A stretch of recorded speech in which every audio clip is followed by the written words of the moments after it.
an incredible setup here, incredible matchmaking, incredible storytelling. Oh, you had to come here. All these fighters that step in here are warriors, and all have my respect, and I'm into this game, yeah. I'll be into this, yeah. And we arrive here in the Maverick Center, here in Salt Lake City, Utah, folks. What a night. It is going to be historic indeed for BKFC 56. Whoever's the king of violence right here, this is going to be a great fight. Carry on the top. Right hand from my boy, double jab. Who's the king of violence? Combat fighting in its purest form, bare knuckle fighting in the city of angels.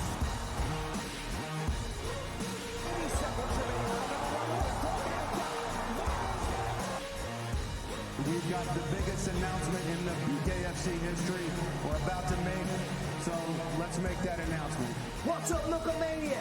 The notorious Conor McGregor here. Ladies and gentlemen, the huge announcement that I have for you today.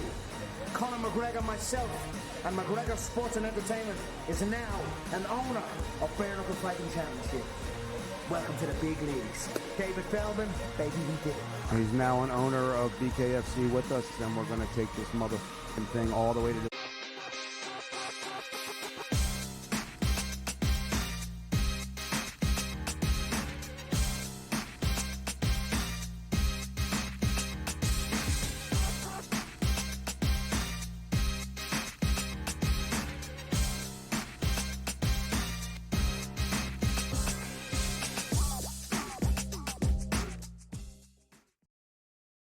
Welcome in. We're live with you right here. It's Game Time Decisions.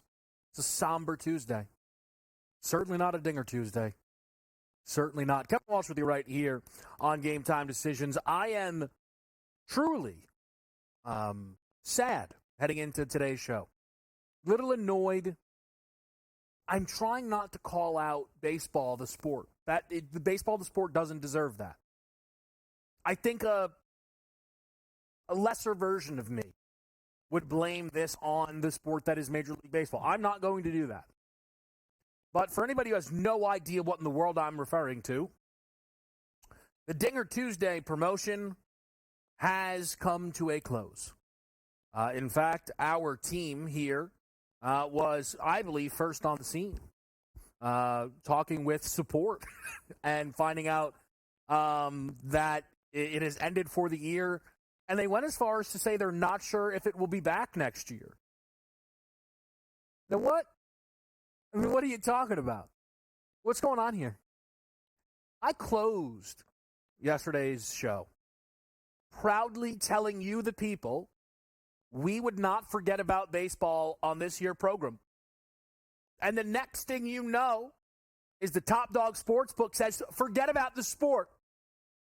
Open up Game Time tonight with college football futures, with NFL breakdowns. You know, lower graphic. Where is CeeDee Lamb? That's what they want. I'm not going to do that. I'm not going to do that. I won't do that. You don't deserve that. I don't deserve that. The people in the back don't deserve that. We have to talk Major League Baseball. But this is an honest place. I have my guys circled, right? 5 or 6. I'm waiting on the White Sox lineup. That is a ridiculous thing to say, but I don't care. It is true. It's out. Oh, come on. Where's Oscar Colas? I mean, if you think that this show is going to not talk baseball, you're nuts. We're 5 minutes in, and Oscar Colas' name is on the table, baby. Come on now.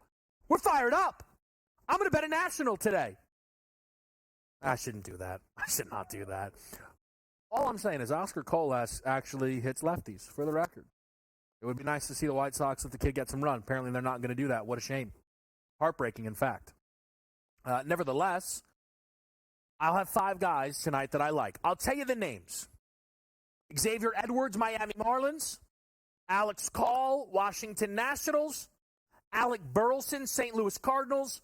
Carlos Santana for the Minnesota Twins. And Brent Rooker for the Oakland Athletics. Those are my 5 guys. All of those guys have 1.5 hit-run RBI props, which is typically where I would be. However, those are a little more expensive than I would like for them to be. Edwards and Caller at minus 140. Burleson's at minus 145. Carlos Santana is at minus 130. Brent Rooker is a nice and accessible minus 115. I'm trying to figure out, do I want to lay that juice? Do I want to say, forget it, and still bet him for home runs? Do I want to get into the Donnie Right-side round-robin game? I find myself, admittedly, at this moment, a little up in the air. I'm being honest with you. I hate that. Those are the guys. Those are the research picks. Trust me. Went through it all. Right? That's not going to change. I'm still trying to figure out where to go.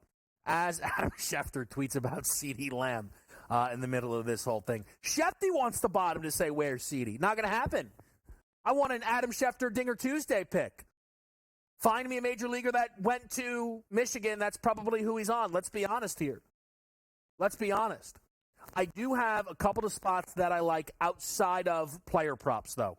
So we can go through those for you here because we are going to go through this Major League Baseball board, and there's certainly some big games on this baseball board.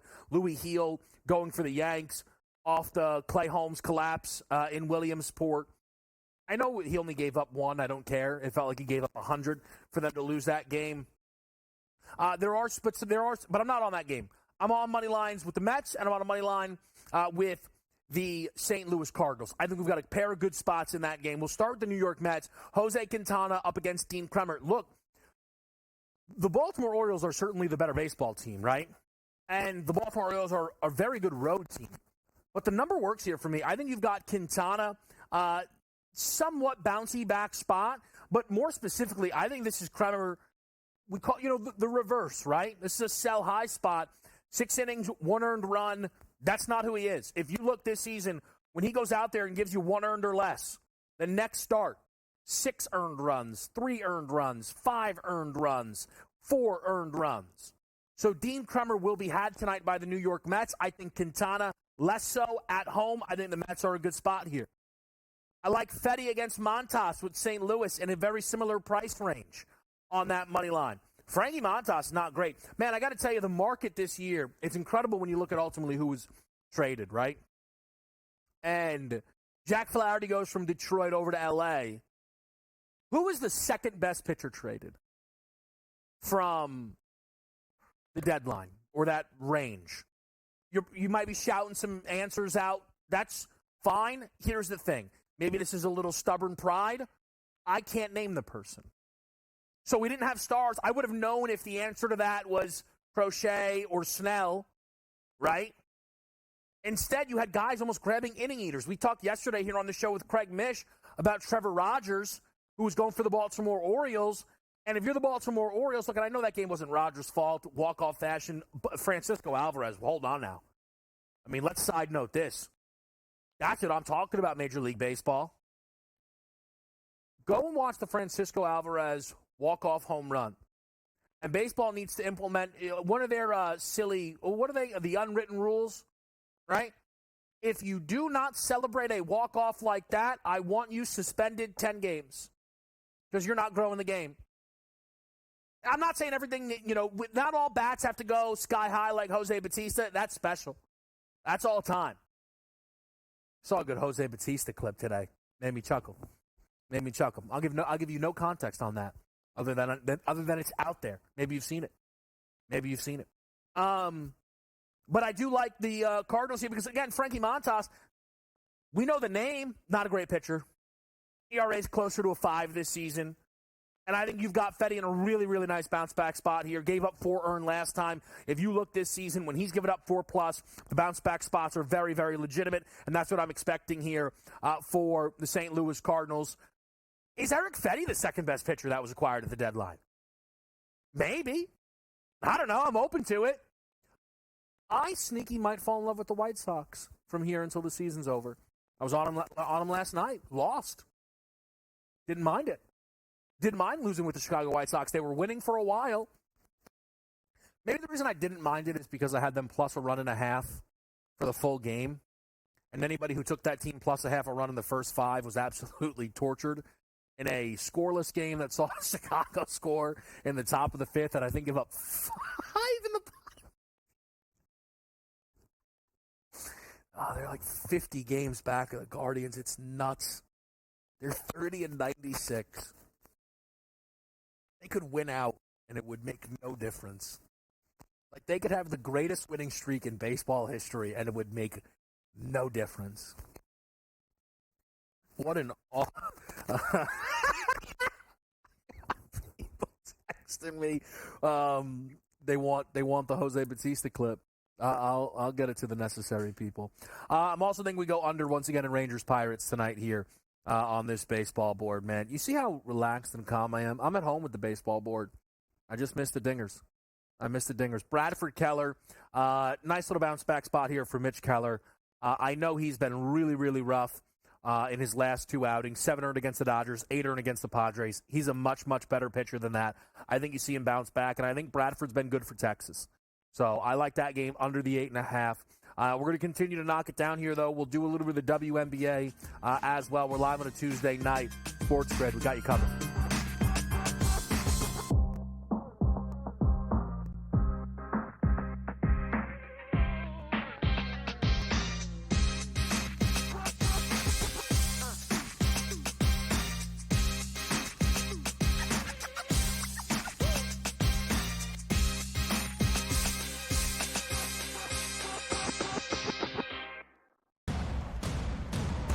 What has happened? What has transpired here at the First Bank Center here in Denver, Colorado? It wasn't just a big night of fights. It was a big night of memorable moments.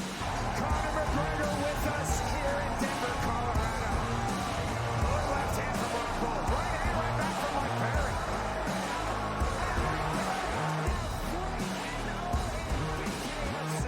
Could I get a face-off with Conor McGregor, man? It's an incredible setup here, incredible matchmaking, incredible storytelling. Oh, you had to come here.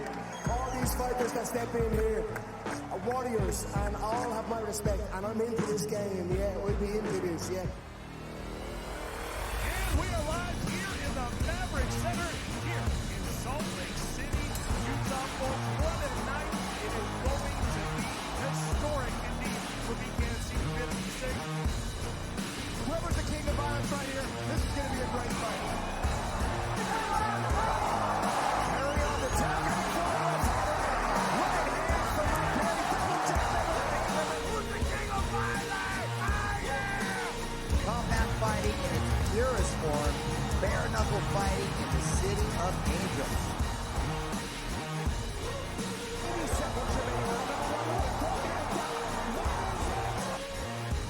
We've got the biggest announcement in the BKFC history we're about to make, so let's make that announcement.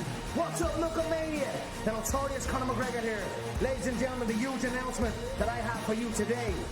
Conor McGregor, myself, and McGregor Sports and Entertainment is now an owner of Bare Knuckle Fighting Championship. Welcome to the big leagues.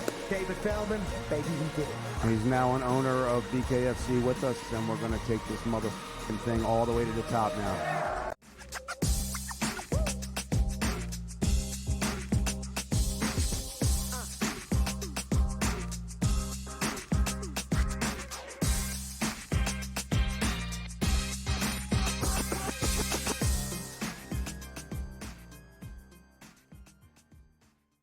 Live with it right here on SportsGrid. Game Time Decisions, making it happen on a Tuesday night.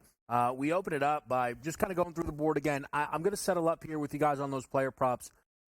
Before we get to 6:30, we'll get Tom Vecchio in the mix here. But Marlins Diamondbacks has some juice for me. I may just do the home run round robin. One of our guys in the back's been involved with that. Reached out to Mr. Round Robin DRS. He says tries to keep him plus money, so maybe that's just a better approach here.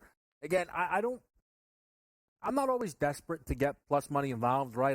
The reason I like to play hit run RBI is because I find it to be primarily a safer market.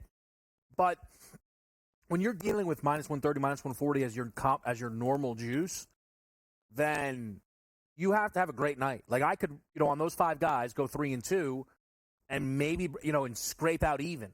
Because of, depending on how you lay it, right, with the juice and everything like that. So I'm trying to figure out the best approach here. And look, I've been trying to talk to people and reach out a little bit. And again, I'm just being straight up honest with the people, which is what I always try and do. We covered that. One thing I didn't get to, though, is where we are in terms of, big games tonight. I know I mentioned a little bit the spot for the Yankees and the Guardians, but, man, Atlanta and Philadelphia is a huge one. And the number tonight on the Phillies, minus 152, Zach Wheeler, it's raising the eyebrow a little bit. Minus 155 on some other books, minus 160 some spots.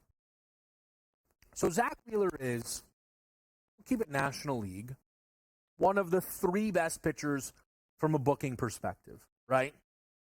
When you consider he's on the Philadelphia Phillies, he might arguably be the best pitcher in, if everything's neutral, you stack them all up, it's Wheeler versus Glass now on a neutral. The Phils might get the nod, right? On a neutral, he's getting the nod over Skeens on Pittsburgh. And I think he would get it over Sale. Now, not in Atlanta, but he's getting minus 150 nearly against Ronaldo Lopez in Atlanta. That's the first time we've seen Ronaldo Lopez in a couple of weeks. He only threw 9 total innings post-All-Star break. Went out there for 6 innings against the Reds, gave up 4 earned, and then threw 3 scoreless against the Mets and left that game. We haven't seen him since the 28th of July. But Ronaldo Lopez was Cy Young-ish, right? Had he stayed healthy, Ronaldo Lopez is finishing probably in the top 5 of your Cy Young ballot. Sale, Wheeler, Skeens, Cease, and then maybe between Ronaldo Lopez and Hunter Green, right? And if Ronaldo Lopez stayed healthy, it was his. From where. So now you look at this number, and this is where kind of flipping home field advantage. I do this a lot. You're going to hear me do this a ton during football season. Sometimes it kind of proves the point. Maybe sometimes I value it too much. But if we flipped home field advantage here, right? And what is home field worth in Major League Baseball? Let's say it's worth 15 cents, right? And let's take that minus 155 number that you can find on the Phils at DraftKings. On a neutral, we'd be up to minus 170. Put it in Philadelphia, we're at minus 185. If it's worth 20 cents, now we're at nearly minus 200. Zach Wheeler being minus 200 at home isn't uncommon. But Ronaldo Lopez being a plus 160, plus 170, plus 180 kind of underdog. So I'm trying to figure out, and I don't think this is a hindsight thing, right? Our evaluation of Ronaldo Lopez will, from a big picture perspective, matter more on what we see, and then we'll figure, from the postseason. But I'm talking about this number tonight. Is this because the books are over Ronaldo Lopez, who at one point had a 170 RA, and then it escalated a little bit, 206. Is this because he's back from injury? He went out there threw 70-plus pitches in his AAA start. I mean, it's a little under what we usually get, but from a warm-up start, that's pretty good. Gave up 3, struck out 4. It feels, or is this because Zach Wheeler is getting even ramped up more in what the books believe of him, if that's possible? Zach Wheeler had one nightmare start against the Yanks. Absolutely smashed. We kind of celebrated it here on Game Time Decisions because it's what put Paul Skeens in front of Zach Wheeler. But, I mean, if you look at everything that's happened around that start, it's been 2 earned or less. It's mostly been 6+ innings of work. Again, I find this game super fascinating from a booking perspective because this could be a playoff matchup. And maybe some of this isn't just on Ronaldo Lopez. It's on the accumulation of the injuries. Austin Riley, Ozzie Albies, Ronald Acuna Jr. And maybe what is a normal Brave number is something I'm late to adjusting to, right? I know I've talked about I was late to adjust to the Diamondbacks getting hot. But every night I was looking at the board like, Diamondbacks are way too big of favorites. Win. Diamondbacks, what kind of numbers that win? Constantly. Maybe this is a route here tonight. by Philly. Maybe this lineup can't get off the mat against Zach Wheeler. 2 earned or less again. For Zach Wheeler, that would be par for the course. And maybe this Braves lineup, not maybe, it's certainly a shell of itself compared to the preseason expectations. They're missing arguably 1, 2, 3, right? On opening day, was that 1, 2, 3? I'd have to go back and look, but it was probably right around there. It's just, it's an important series because the Atlanta Braves are up against the top team and they're in this wild card race, right? So from that end of it, it's an important series. But tonight, it feels important to see how this lineup handles Zach Wheeler, how Zach Wheeler handles this lineup, and can we get 80, 90 type of pitch at game out of Ronaldo Lopez? It's a big one there in Atlanta. I'm excited to watch it play out, no doubt. We're coming up against the break, though, on SportsGrid. We have Tom Vecchio around the corner, some WNBA for you right here on the grid.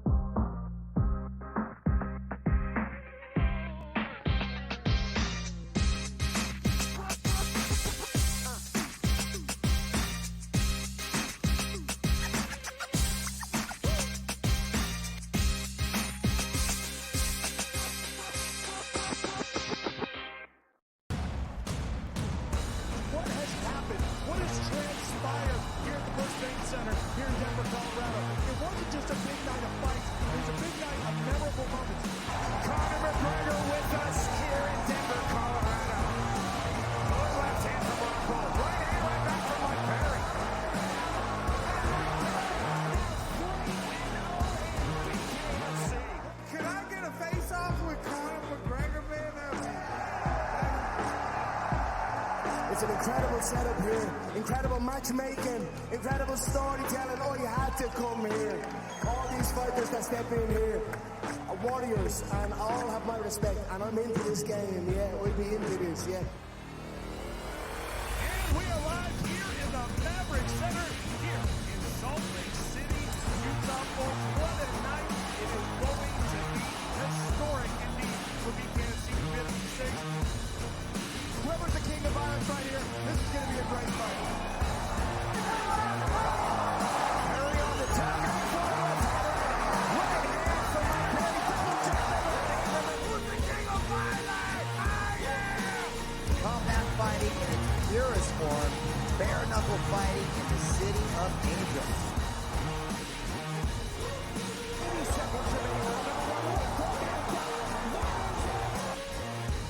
We've got the biggest announcement in the BKFC history we're about to make, so let's make that announcement.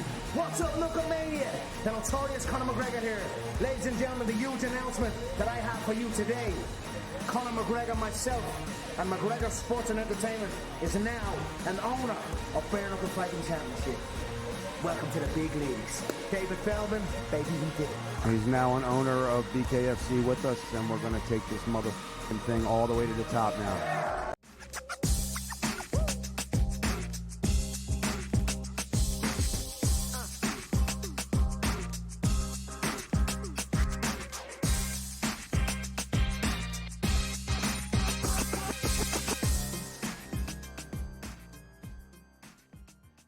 Back to the right here, SportsGrid, Game Time Decisions. We're in the mix with you on a Tuesday night, and we have Major League Baseball in full effect. We also have a 3-pack of WNBA action here, and on a kind of big picture perspective, I like all these underdogs here.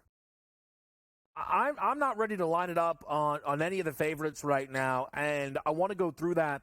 We'll go game by game, but that's kind of the broad picture that which I'm looking at this game through. Let's start right off with Connecticut and LA. The Sun, a 13.5-point favorite going up against the Los Angeles Sparks. And part of the hesitation there for me, look, this Connecticut team certainly got better by adding Marina Mabry.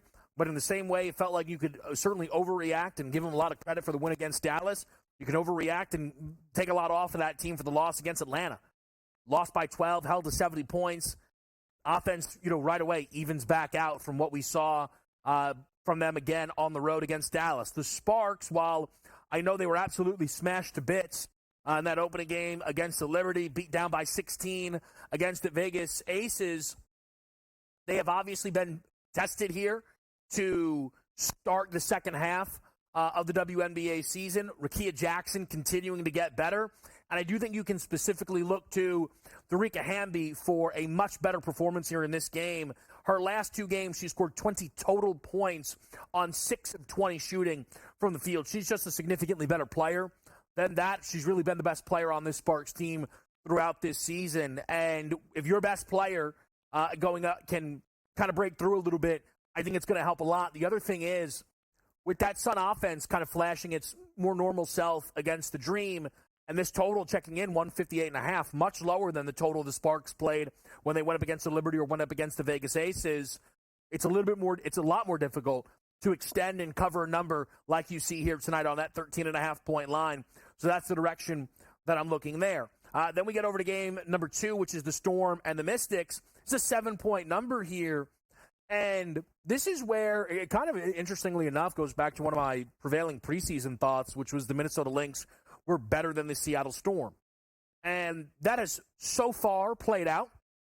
But, man, when we look at the numbers that we've seen for the Minnesota Lynx against the Washington Mystics, and then compare the number that we're seeing here on the Seattle Storm against the Washington Mystics, the books think the Storm are the better basketball team, which is a little bit surprising. If we take a look here, right, the Mystics were catching around 4.5, 5. Number was moving against them in that matchup against the Lynx. Here tonight, the Storm are laying 7. I can't get there. I really can't. I understand that this is a team that's kind of been banged up. Carly Samuelson is going to be out for this one. She only played about a minute of that game. Number 2 against Minnesota. She did play about 29 or so minutes in the matchup against the Lynx in the first game. And there are a couple of injuries right now, some game time decisions, in fact, for this Mystics team. Maybe that's the reason why, right? But I see a Storm team who, I mean, certainly stumbling out of the gate, right? The loss to Atlanta, then getting, really smashed by the Fever in that fourth quarter. But I don't want to lay this type of number with a team that's got a losing record on the road, 6-7 right now for the Seattle Storm. So my thought is to play that one towards the under. Now, the Dallas Wings check in. They played the one game against the Liberty, and again, they were absolutely routed. Not against the Wings, excuse me. They played the Liberty tonight. They were routed. The Wings against the Connecticut Sun. But the Sun, look, they were able to get 28 free throws up, and they made 11 of 20 attempts from beyond the arc. It's an incredible game for Connecticut. And if the Liberty are hot tonight on the offensive side, they're going to be able to run away from Dallas. But there are some angles here for the Wings that I'm interested in. Probably the most important is Satu Sabale's back. 20 points, 8 rebounds, 7 assists in her first game of WNBA action this season. Satu Sabale is, supposed to be one of your top 15 or so players in this league. That's a huge addition. And she's not really knocking off Russ. That's why she played 36 minutes here. She was playing over with the Olympics. So you have Satu Sabale here, and you also kind of have what has to be a little bit of a hangover spot for the New York Liberty, who we've mentioned this season, atrocious attempting to cover numbers at home. They go out to L.A., destroy that team, and then lock in and beat Vegas by double digits at home, which is monster. So give them a world of credit. But now back at home, a 6-20 Dallas team, do you really go out there and run them out of the gym by double digits? That's what you need to cover a 9.5-point number. I don't think so. So I'm thinking it's dog night here in the WNBA. We do have a break, though, coming up. We get back. SportsGrid's very own Tom Vecchio in the mix with us here on a Tuesday. That's next.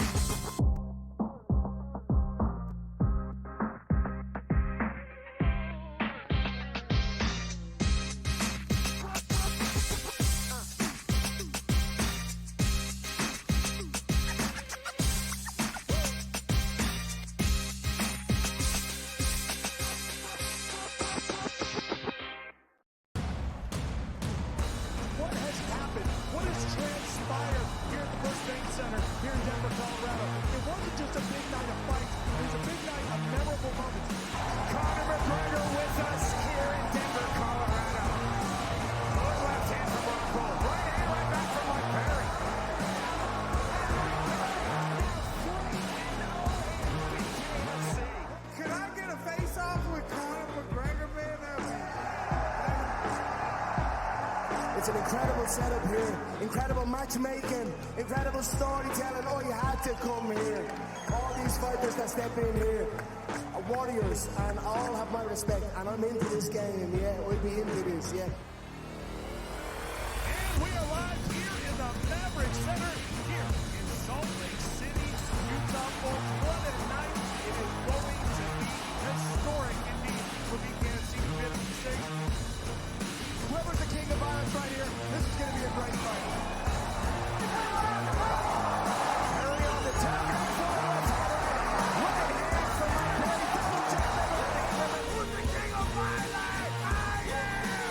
Combat fighting in its purest form, bare knuckle fighting in the city of angels.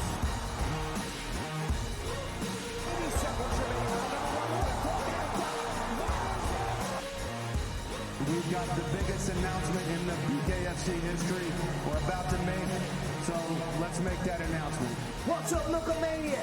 The notorious Conor McGregor here. Ladies and gentlemen, the huge announcement that I have for you today. Conor McGregor, myself, and McGregor Sports and Entertainment is now an owner of Bare Knuckle Fighting Championship. Welcome to the big leagues. David Feldman, baby, we did it. He's now an owner of BKFC with us, and we're going to take this motherfucking thing all the way to the top now.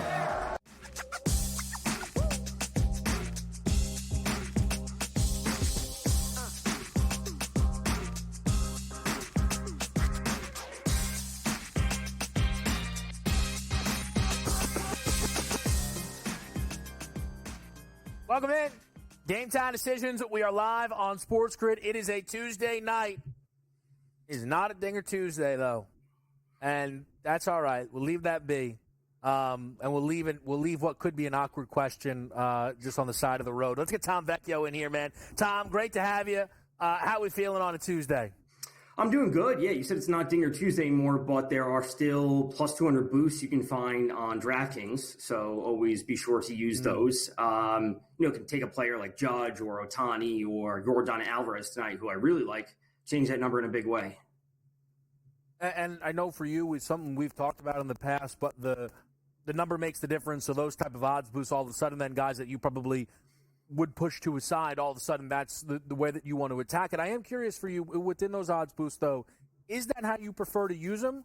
Or do you ever think about kind of tacking them on to a guy whose number already is good and then really kind of shooting up the ladder?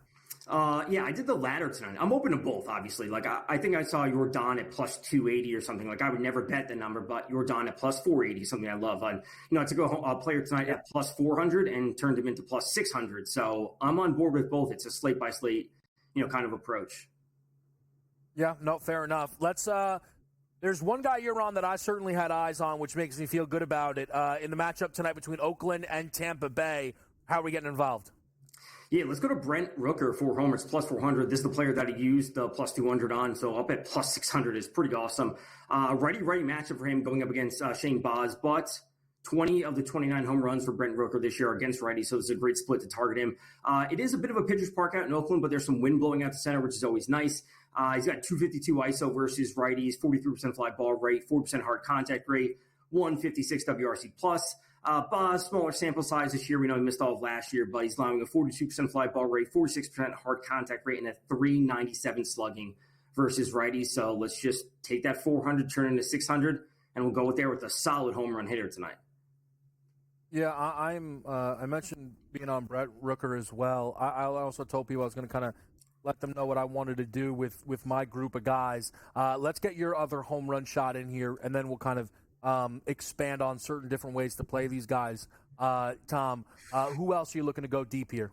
Let's go to the Mets. They're kind of looking good, and that's Francisco Lindor for a homer at plus 430 against Dean Creamer. Lindor this year 127 WRC plus. He's got a 345 WOBA.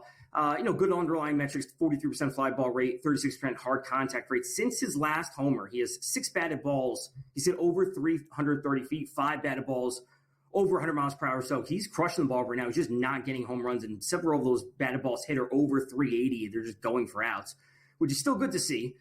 Dean Creamer, not a pitcher we need to be worried about. 1.90 home runs per 9 allowed to lefties.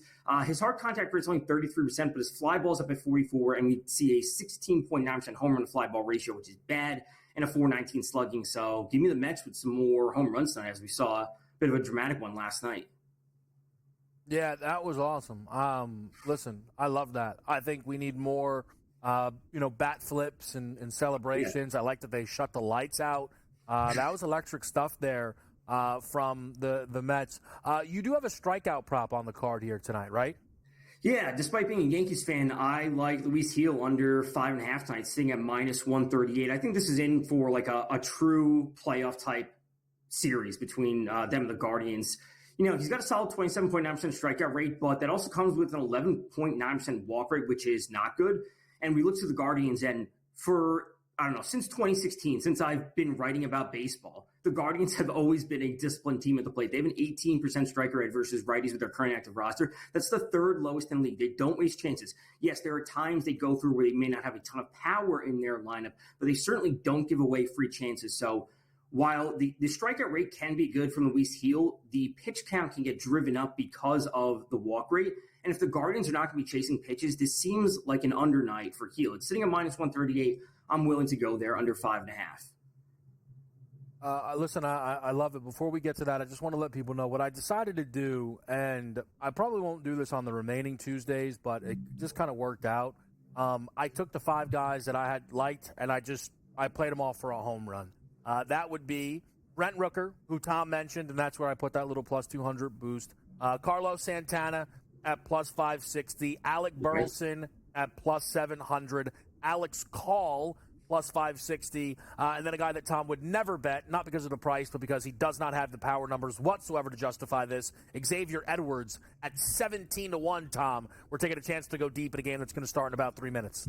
Yeah, you always bring up those long shots. I remember a couple of weeks ago you said Luis Arraez for homer, and I'm pretty sure he had a homer that day. Like he sure did, and I sure didn't bet it. It was very frustrating, Tom. Good memory on you, though. I understand that, he's an awesome hitter, and believe me, I was on him last night for 2+ little bases, and he gets hit by a pitch twice. He literally doesn't even get to swing the bat.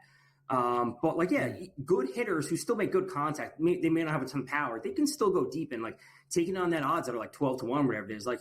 I'm with that. Yeah, I think for me, a lot of the reason I'm primarily in that hit run RBI market is because a lot of my research, I am looking at batting average, and I know that people will say, well, we're trying to get home runs. I'm not only looking at batting average, right? Otherwise, I would just every single night put Bobby Witt and just, you know what I mean? But he's not Aaron Judge or Shohei or Marcell Ozuna. You guys get the point. But that's why, again, I'm looking at hit run RBIs. Let's get on base. Let's knock a guy in. Let's get on base and let somebody else knock us in. But I just felt that the juice was a little out of reach tonight. I didn't want -140s and -145s on the card here. Since it is a Tuesday, since I was planning on betting these guys for home runs, that's the way I kind of wanted to go here. And I think ultimately, due to that boost, if at least one of those guys comes in, it'll take care of the rest of it. And I also don't mind, and I've mentioned this to you before, Tom, but I only bet homers on Tuesdays, right? I have not grown comfortable enough betting home runs on a Wednesday, Thursday, Friday, where there isn't a safety net, which is the Dinger Tuesday promotion. But obviously, guys like yourself bet home runs on a regular basis, and that's when all of a sudden it's not about a win-loss record, and that's why I know that you always circle up the juice, because that's what makes the difference in the long run. Right, you have to – it's all about your approach. Like you said, if you only bet it on certain days, if there are days you don't want to do it, if in days that you like a player but you don't have a certain promo, turn that into a total base prop. Turn it into a hit-run RBI prop. I love the hit-run RBI prop. It's kind of like a PRA bet in basketball. There's multiple paths to him getting there. Yeah. He doesn't have to get – he can end the game with no hits, but a sac fly, he gets on base via a walk, and then someone knocks him in. You can win bets based on players doing things or not doing things sometimes, and you just got to find your comfortability, especially in a long season like baseball. No doubt about it. It's a consistently kind of changing thing. Can I ask you about a spot tonight, Tom? The Braves matchup with the Phillies. I just think it's a really important one, big picture. The number that's continuing to go in Philadelphia's direction. Did anything stand out for you with that game? No, I heard a bit of your segment before about it. It's this lineup for the Braves is looking pretty dead, especially in the bottom half where, at the top, what is it? It's Michael Harris, you have Ozuna, and you still have Olsen there. Sean Murphy, like they still have some good hitters, but those hitters are not nearly as good as what their lineup would be if they were fully healthy. So I understand why the line is going towards Philly, and yeah, Wheeler is awesome. I have a tough time getting there. If it was a little bit closer to even money, I would certainly be significantly interested in Philly tonight. Yeah, it's one of those things. Ronaldo Lopez, though, has a ceiling. I don't know if he's going to even be able to flirt with it tonight, where he can out-duels a Zach Wheeler, or match, maybe is a better way to put it. All of a sudden, you have home field. But again, if all of a sudden Ronaldo Lopez only gives this team 4 2/3, you can't be stunned by that, right? Coming back from injury, and that then really shifts the numbers. Well, we are going to stick around with Tom, and we're going to talk some football again. Tom's going to be a big part of our football coverage here on SportsGrid throughout the NFL season, and I want to get into some more season-long numbers.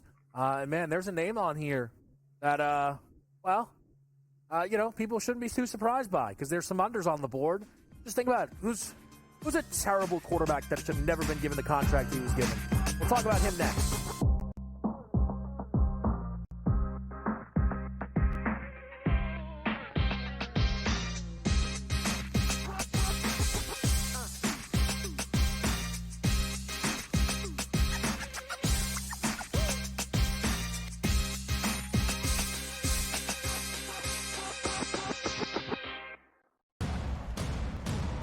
What has happened? What has transpired here at the Busch Bank Center here in Denver, Colorado? It wasn't just a big night of fights. It was a big night of memorable moments. Conor McGregor with us here in Denver, Colorado. Good left hand from Rockhold. Right hand right back from Mike Perry.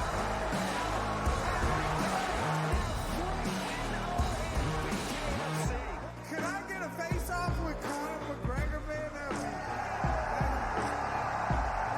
It's an incredible setup here, incredible matchmaking, incredible storytelling. Oh, you had to come here. All these fighters that step in here are warriors, and all have my respect. And I'm into this game, yeah. We'll be into this, yeah. And we are live here in the Maverick Center here in Salt Lake City, Utah, folks. What a night. It is going to be historic indeed for BKFC 56. Whoever's the king of violence right here, this is going to be a great fight. Perry on the tap. Right hand from Mike Perry. Double jab. Who's the king of violence? Combat fighting in its purest form, bare knuckle fighting in the city of angels.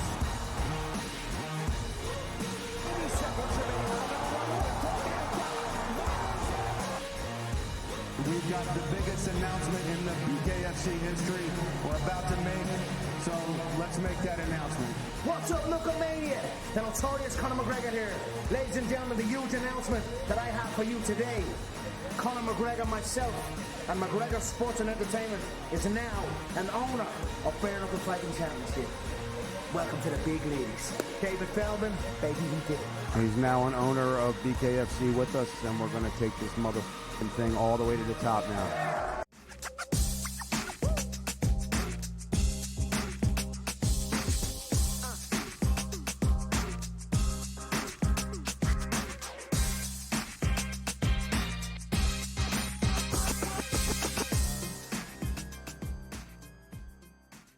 We're back here, Game Time Decisions, live on SportsGrid. We're joined by Tom Vecchio. Man, it's interesting. You know, I left a clue out there for people as to which quarterback we may talk about.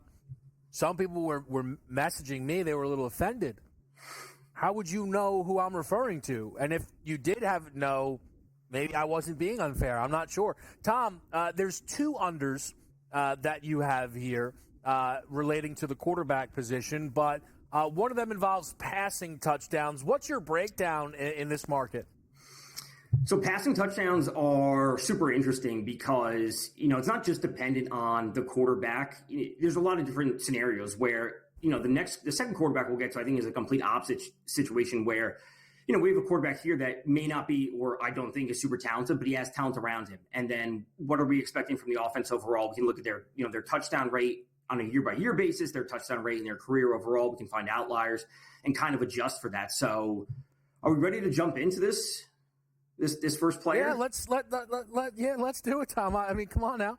Don't leave the people waiting too much. Let's do it. It's Daniel Jones, under 16.5 passing touchdowns. It's sitting at minus 135 on DraftKings. The number's 14.5 passing touchdowns on FanDuel. So there's a bit of a discrepancy here in the market. And, like, these are the opportunities you can find. I don't want to say a middle ground, because obviously getting a middle is extremely thin here. But always look for these season-long props. So when it comes to Daniel Jones, I don't think he's good. The consistency just isn't there. He had 24 touchdowns in his rookie year. But since then, he posted 11, 10, and 15 touchdowns in the 3 years. Now, last year, he only played 6 games due to the ACL injury, and he had 2 touchdowns. So if we add up all those years, he had 38 touchdowns in 47 games. That is not a good touchdown rate that we're looking at if we exclude that outlier year of 24. Now, like I said, there's talent around him with Malik Neighbors. I think he's going to be an awesome talent individually. I just don't know how consistent Daniel Jones is going to be getting in the ball. Slayton's good, Jalen Hyde. I think these are, like, interesting pieces. Part of the problem is that they have a horrible offensive line. So we have a quarterback we know is inconsistent. We have a bad offensive line. We also have Tommy DeVito behind him. And I'm not here to say that Tommy DeVito is a great quarterback. He should be a starting quarterback. He's even better than Daniel Jones. I'm not saying that. But we know what he can bring, and that's something different to the table. So the potential that Daniel Jones may not start every single game is 100% there for the Giants. So I can't get myself to betting Daniel Jones overs at any point. So it's about under 16.5 this year. So there is something that is going to sit out there for the Giants, which is the Russell Wilson thing from last year, where Russ was healthy benched because they needed to make sure that he didn't get injured and then guarantee his contract. That's a good point. And that happened to Derek Carr as well. Right. And there are some thoughts already from Giants beat reporters that could end up happening to Daniel Jones. And look, I talk about this a lot. I will continuously do this, and then, like, in 2 weeks, I'm going to come on here and give season-long overs out for player props. But the injuries so often will cost you an over that looks good. With Daniel Jones, there's injury concerns, as there are with any player. There's injury concerns elevated because he's coming off of a big one. And then there's this additional, he could lose his job, which is not, and listen, I think Tom makes valid points of DeVito has, I don't know about pedigree, but they might give him a chance. They might want to give Drew Lock a chance, who they paid more money than you would expect to come into that room. But there's also just a world where this team is sat there 4-9, right? And they go, all right, listen, this is it. You're not the guy. We know you're not the guy. We're going to play Drew Lock. And a fully healthy Daniel Jones ends up on the bench.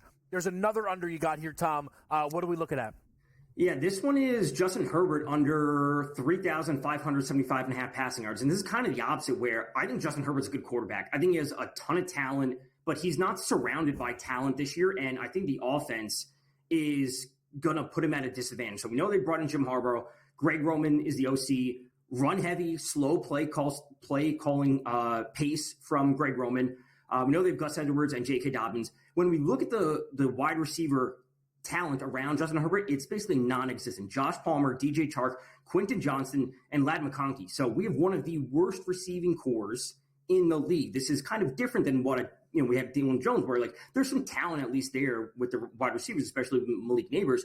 We don't have that with Herbert. So when we have an offense that's not conducive to be a high-volume passing offense combined with a lack of talent, there are games where Herbert's going to pass for 215 yards, 1 touchdown maybe, and it's going to be a run-heavy offense. So while I'm personally high on Justin Herbert in terms of his talent alone in long term, it just doesn't make sense that this year he's going to throw for 4,000 yards, because if that's the case, we should be thinking about them like as a playoff contender, which is not what they are.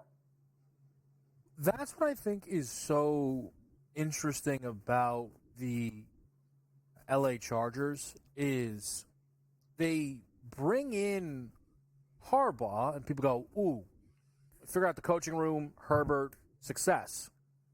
Then they got rid of all the wide receivers, and Herbert picks up an injury, and the conversation quickly shifts. The 8.5 win total right now, it's minus 144. It's juice to the over. But still, I'm not, I don't know if 9-8 is good enough to get you in. And again, that's right on that cut line there.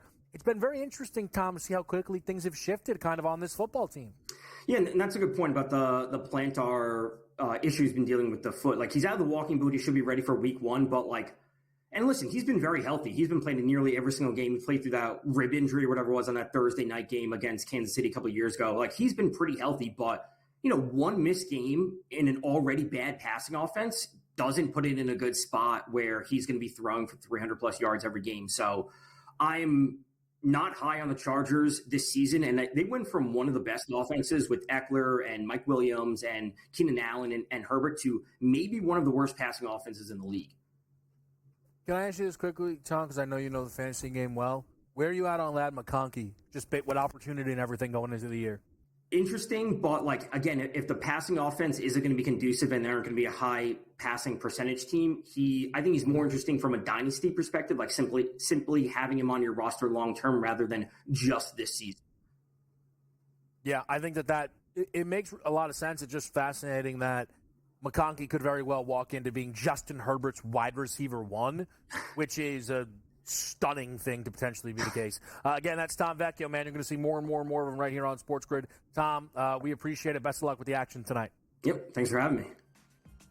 We got Coach James Young right around the corner, full WNBA slate. We'll break it down with you here on the grid.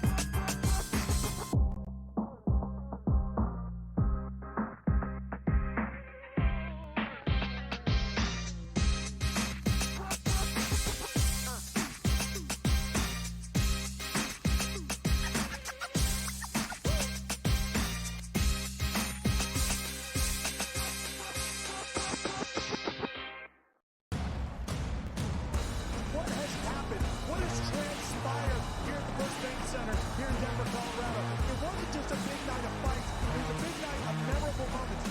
Conor McGregor with us here in Denver, Colorado. Good left hand from Rockhold. Right hand right back from Mike Perry.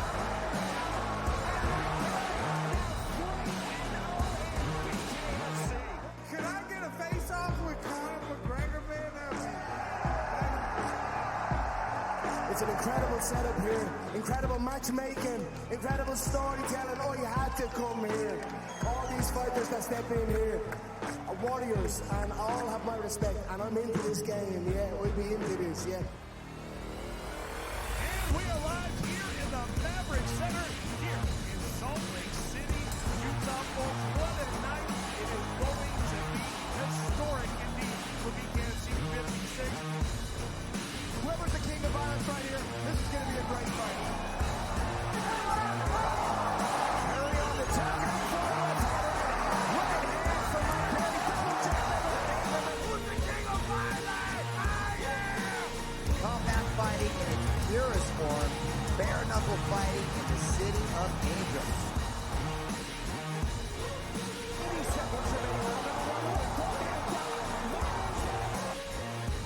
We've got the biggest announcement in the BKFC history we're about to make, so let's make that announcement.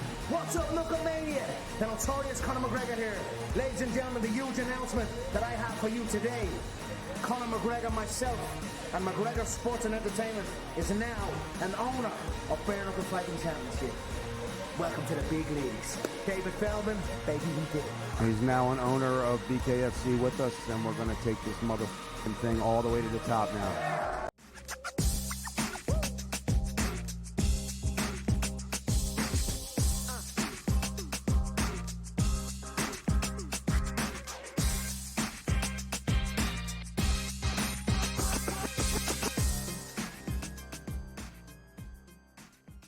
All right, let's make it happen. Game time decision. Sprint to the window. WNBA, all 3 games at 7 p.m. Couldn't do it without Coach James Young. JY, how we feeling? It ain't Dame time. It's JY time. I'm not even going to talk, Kevin, because we got 3 games to go over really quickly. All right, talk to me. Connecticut Sun, LA Sparks. Big number, Coach. What do you see? Marina Mabrey to make 3+ made 3. Simply put, Marina Mabrey, who shot the ball, didn't make her 3-point prop last game, but getting a ton of attempts, really benefiting from Alyssa Thomas driving the ball and kicking it out. She shot 39% last year. She's getting the shot attempts. Kevin, the LA Sparks are the worst team at defending the 3. Teams shoot 38% from 3. Marina Mabrey, 3+ made 3s tonight for the Connecticut Sun. Tell me something with the Sun. They've played 2 games since the break. 109-91 at Dallas. Win. 82-70 at Atlanta, loss. Which of those two games, very different performances, resonated with you more when you think about the Connecticut Sun moving forward? No, it's the first game. Because Kevin, I think I was on with you Sunday, and I told people I liked the Atlanta Dream plus the points because I thought that people are wildly disrespecting Ryan Howard, although she did not play well in that game. I think it's more of the fact that I think Atlanta is a lot better than people realize. They're fully healthy. That team is not the worst team in the league, not even close. They could be the 8th or probably like the 8th best team in the W. They just can't make up the ground. I think that was just a great performance, particularly late by Atlanta. So I'm thinking more of the first game when they hung 100. Won't do it all the time, Connecticut, but they're far better with Mabry. I think for me, and I can see both ends. I think the fact that they went 109 and right back down to 70, maybe Mabry's not just going to fix this offense that easily.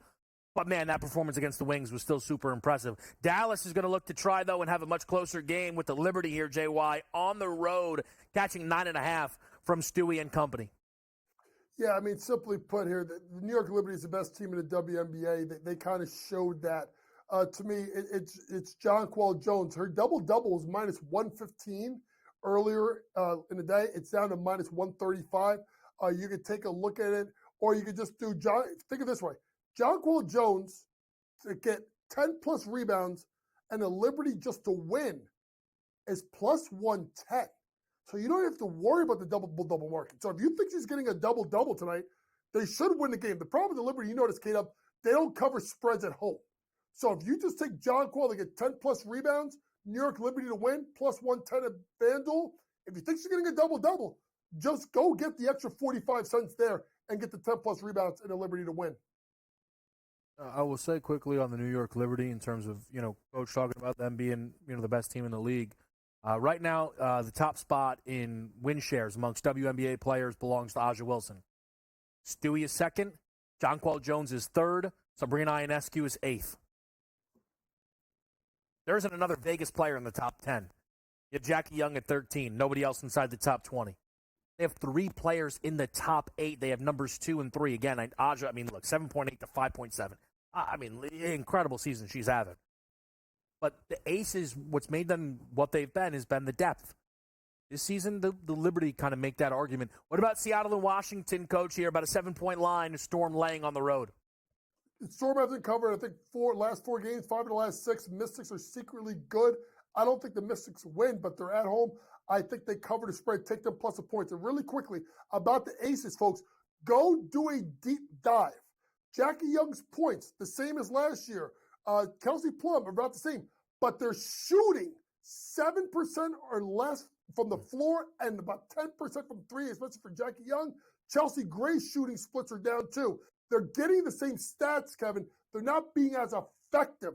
That's why. So that's why still, if they could turn it on, Kevin, with the way that they can play, you could still like their chances. But it doesn't matter what Asia does. If Jackie Young, Kelsey Plum, and Chelsea Gray don't shoot it at the splits that their careers say they will, they won't win the WNBA championship. They have to certainly shoot the 3 better. The only thing is, Aja legitimately cannot play better than she is playing. I wonder if she comes back a little bit, what that could do. Again, Aja has room to take a comfortable drop and still be the best player in the world by a lot. It's going to be a lot of fun to watch. JY, thank you for making some time here, my man. I will continue to check in throughout the W season. Little golf for the people next.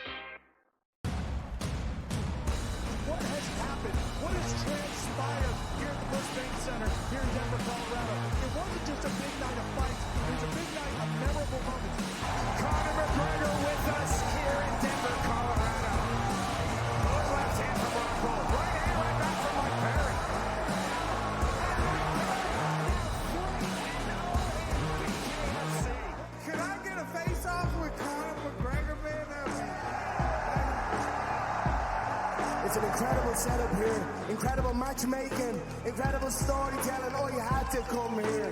All these fighters that step in here are warriors, and all have my respect. And I'm into this game, yeah. We'll be into this, yeah. And we are live here in the Maverick Center, here in Salt Lake City, Utah. Folks, what a night. It is going to be historic indeed for BKFC 56. Whoever's the king of violence right here, this is going to be a great fight. Carry on the top.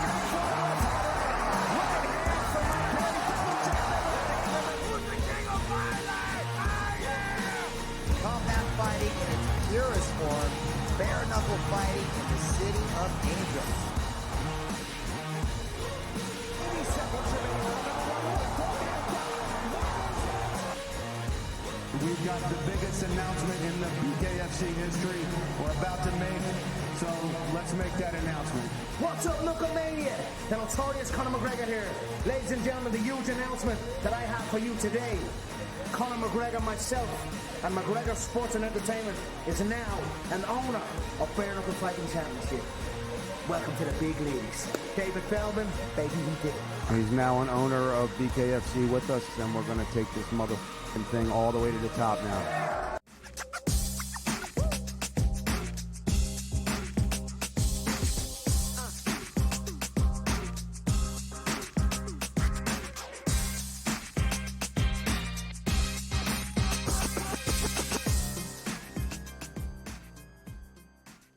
Live on SportsGrid, it is a Tuesday night. I'm Kevin Walsh. I'm now joined by Joe Madden, as always, to help us go through the baseball card. And, Joe, I want to get straight to it because the Yankees and the Guardians are going to get underway here in just a couple of moments. Are you involved with this game?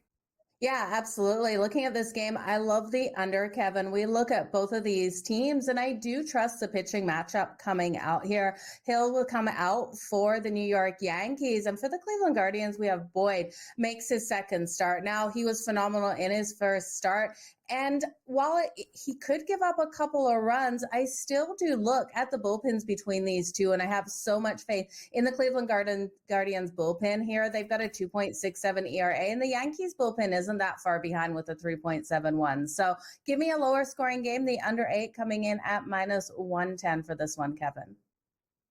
All right, so a little under to open it up, Joe. What about this matchup between Cincinnati and Toronto here? The Reds did grab the first game of this series. Who do you like, if anyone, in the second game?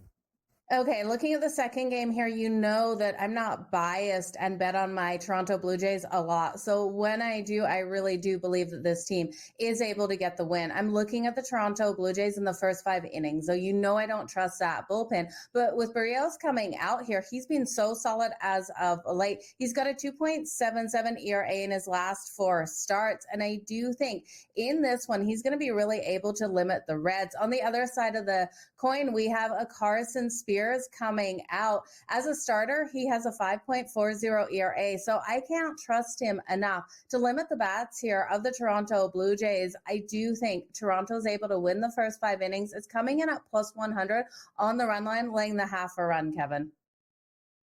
All right, a little early juice in that one, Joe. What about Baltimore going up against the Mets? Mets walked it off last night. How are we seeing this one here on a Tuesday?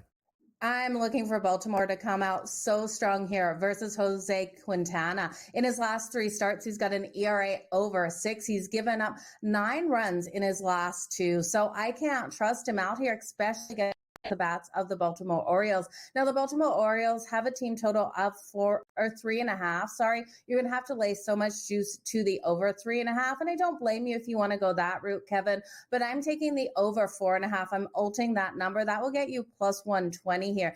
In their last 12, 13 games, we look at the Baltimore Orioles. They're averaging right on 4.4 runs per game. 4.5. They have to get 5 here. I really do think it's doable here versus Quintana. So I'm going to fade Quintana, look for the Baltimore Orioles to come out strong. You know, if I'm betting them, I'm looking at Gunnar Henderson for that home run, plus 520. Right. So much value in the home run today. Yeah, great number there on Gunnar. I think the biggest game tonight, Joe's in Atlanta. The Braves with Ronaldo Lopez back for the first time in about 3 weeks here go against Zach Wheeler and the Philadelphia Phillies. What do you like in this one? I worry a little bit about Lopez. The last time we saw him out was a late July there because of that forearm inflammation. And I do think he will struggle here versus the Phillies. Zach Wheeler getting the start here for the Phillies, and I'm looking for him to come out nice and strong in this one. He's been rolling so incredibly hot in his last 3 starts. That ERA is a 1.35, and I really do think he's going to have the ability to limit the bats here of the Braves in the first 5 innings as long as he's in this game. So my plays on the Phillies in the first 5. I'm on the run line in the first 5, laying the half a run. Now you're still going to have to lay juice at minus 122. I think this is one you can ult as well. I think the Phillies are up 2-0 after the first 5 innings here versus the Atlanta Braves. So if you want to ult that first 5 to laying 1.5 and get great plus money, I don't blame you. The Braves have struggled all season versus right-handed pitching as well. So I think they're going to struggle to hit Zach Wheeler, especially with how hot Zach Wheeler has been. And I do think the Phillies will hit Lopez in this one, Kevin. I will say tonight is going to be an odds mover in that NL Cy Young market. If Zach Wheeler does not have it tonight, Chris Sale could, get above that minus 500 marker. If Zach Wheeler's great, this is a prime spot. That's going to pull that Chris Sale number back around minus 200 or so probably. So something to keep your eyes on with the NL Cy Young market. Brewers Cardinals, Joe, is an interesting one. St. Louis is trying to keep these wild card hopes alive, but they got to be better here at home. And they've just lost the series. I know it's the Dodgers, but you lose 2 out of 3. When you're in a wild card race, you cannot do that. It's another tough series against Milwaukee, but they are favored in this game. What do you think here? Well, the dogs are barking at my place, and I'm not sure why because I'm not backing the Brewers in this one. We've got the St. Louis Cardinals here with Eric Fetty getting the start, and I do think Fetty can come out and do enough in this. He's 2-3 with a 4.31 ERA in his last 3 starts, and when we look at Monez coming out here, he's had his struggles. That ERA is over 6. I'm going to look for the Yurfie in this one. I'm expecting us to get those runs right out of the gate between these two. Now, this total's low at 7.5. I still wouldn't hit it to the over. I expect some early runs in this one, maybe the first 5 over as well, but I think the Yurfie is the best play. All right, little Yurfie juice there. A couple of money lines I know coming up for you, Joe. One involving this game between the Rangers and the Pirates. Yeah, I'm going to play on the Pirates here on the road at the plus 120. We got Mitch Keller coming out for the Pittsburgh Pirates, and he really does need a strong bounce back. And I do think this is the game here versus the Texas Rangers. We've got Bradford coming out for the Texas Rangers, and I know he's undefeated at home. He's gone 3-0 at home with a 2.35 ERA. I just have a really strong feeling that we're going to see a lot out of the Pirates in this one, and we're going to see them be able to take the win. So give me the Pirates on the money line for the plus money, Kevin. All right, we've got one Pirates money line, and then what about a money line here, Joe, in the game between Houston and Boston? Yeah, I'm going to fade Nick Pivetta here of the Boston Red Sox. He's absolutely had his struggles. He's got a 4.49 ERA on the season. And when we look at him over his last 4 starts, he's allowed 8 home runs over those last 4 starts. We know the Houston Astros really are hitting better at home, and I'm expecting them to be able to hit that ball deep here on Pivetta. I'm going to take the Astros straight up on the money line. And when I look at the pitching matchup, Blanco's coming out here for the Houston Astros. I like his ability to go over his strikeouts as well. His strikeouts coming in at 5.5 at minus 138 to the over. He's been strong. He's been able to get those strikeouts. And when we look at the Boston Red Sox, this is a team that strikes out just way too much for me not to hit it over the 5.5, Kevin. Let me ask you something, Joe, because I feel like you and I early season, we constantly were talking about the Astros' struggles, and you were willingly and rightfully and successfully betting against that team that was really struggling to get over 500. This team was 33-40 in the middle of June. They went on a winning streak. They've continued to keep it going. And all of a sudden, this is a 68-56 baseball team. You look at the American League West, they are 5 up on the Mariners, 6 in the loss column. Does it feel like the Astros are going to be as threatening as everybody feels they are in this American League race now? Yeah, absolutely. The Astros seem to be that team that get hot at the right time. They know when to just cool it off. And it's almost like they take it easy for a slow period there. And then they turn things back on. This team will never go away, Kevin. And I love what we're seeing out of them right now. So they're a major threat. Yeah, now let's, before we get you out of here, Joe, that Mariners late night game with the Dodgers, what do you like in that one? We got Bryce Miller coming out and Wheeler Bueller for the Dodgers. And I do think we're going to see the runs in this one. Now, Bryce Miller has been so strong for the Seattle Mariners, but not on the road. You look at his home and road split. That road number is a 4.76 ERA. And this is the Dodgers here. I think the Dodgers will be able to hit him. We're going to have to count on Seattle to do their share. But against Bueller, I do think they'll be able to get those runs on the board. So first 5 innings, over 4.5 runs is coming in at minus 125, Kevin. All right, fantastic as always. Joe Madden helping us get ready for the baseball board. Joe, we appreciate it. Yeah, you guys have a good night. Best of luck, everyone. It should be a good one here. Up next, we're going to talk to Keith Stewart, BMW Championship, another event where Scotty Scheffler is the favorite. What are the expectations? We'll talk about it next.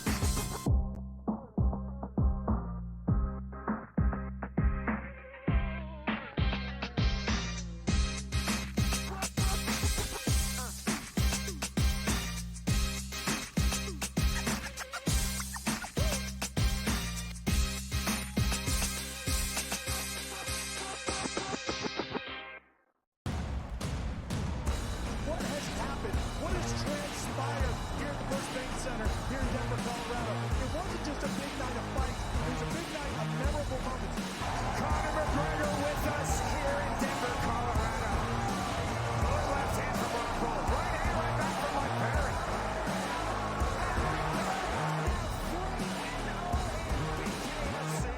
Can I get a face-off with Conor McGregor, man? It's an incredible setup here, incredible matchmaking, incredible storytelling. Oh, you had to come here. All these fighters that step in here are warriors, and all have my respect. And I'm into this game, yeah. We'll be into this, yeah. And we are live here in the Maverick Center here in Salt Lake City, Utah, folks. What a night. It is going to be historic indeed for BKFC 56. Whoever's the king of violence right here, this is going to be a great fight. Perry on the top.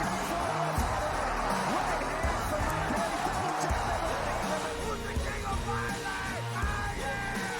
Combat fighting in its purest form, bare knuckle fighting in the city of angels.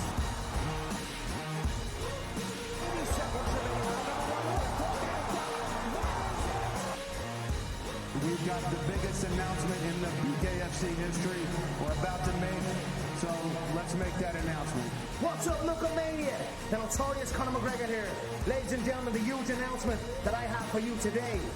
Conor McGregor, myself, and McGregor Sports and Entertainment is now an owner of Bare Knuckle Fighting Championship. Welcome to the big leagues. David Feldman, baby, he did it. He's now an owner of BKFC with us, and we're going to take this motherfucking thing all the way to the top now.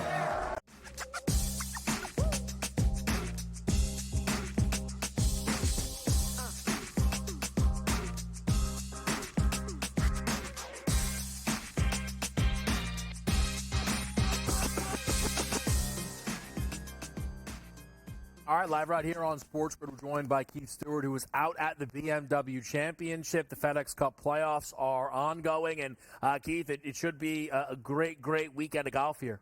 Oh, absolutely. I love the BMW Championship because they move the venue every year.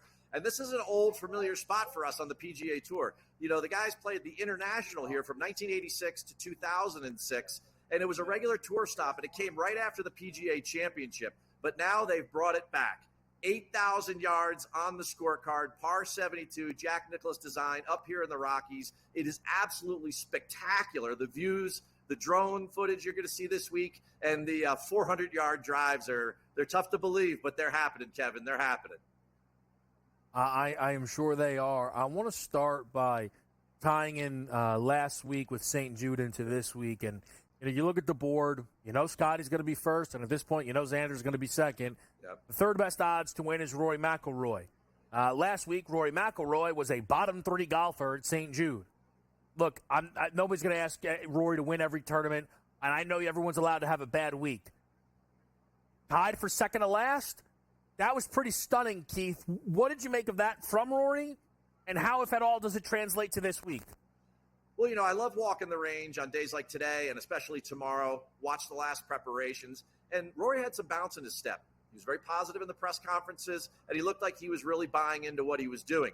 The driver was off the first day, and let's just face it, he mailed it in from there. There's no doubt in my mind. I mean, the other two guys that were down there with him, Max Homa and Jordan Spieth, no surprises there. Those guys have been struggling for over 6 months, so we expected to see that. But to see Rory kind of go through the motions, I mean, he is a very, very dangerous guy this week because this is a great course fit for him.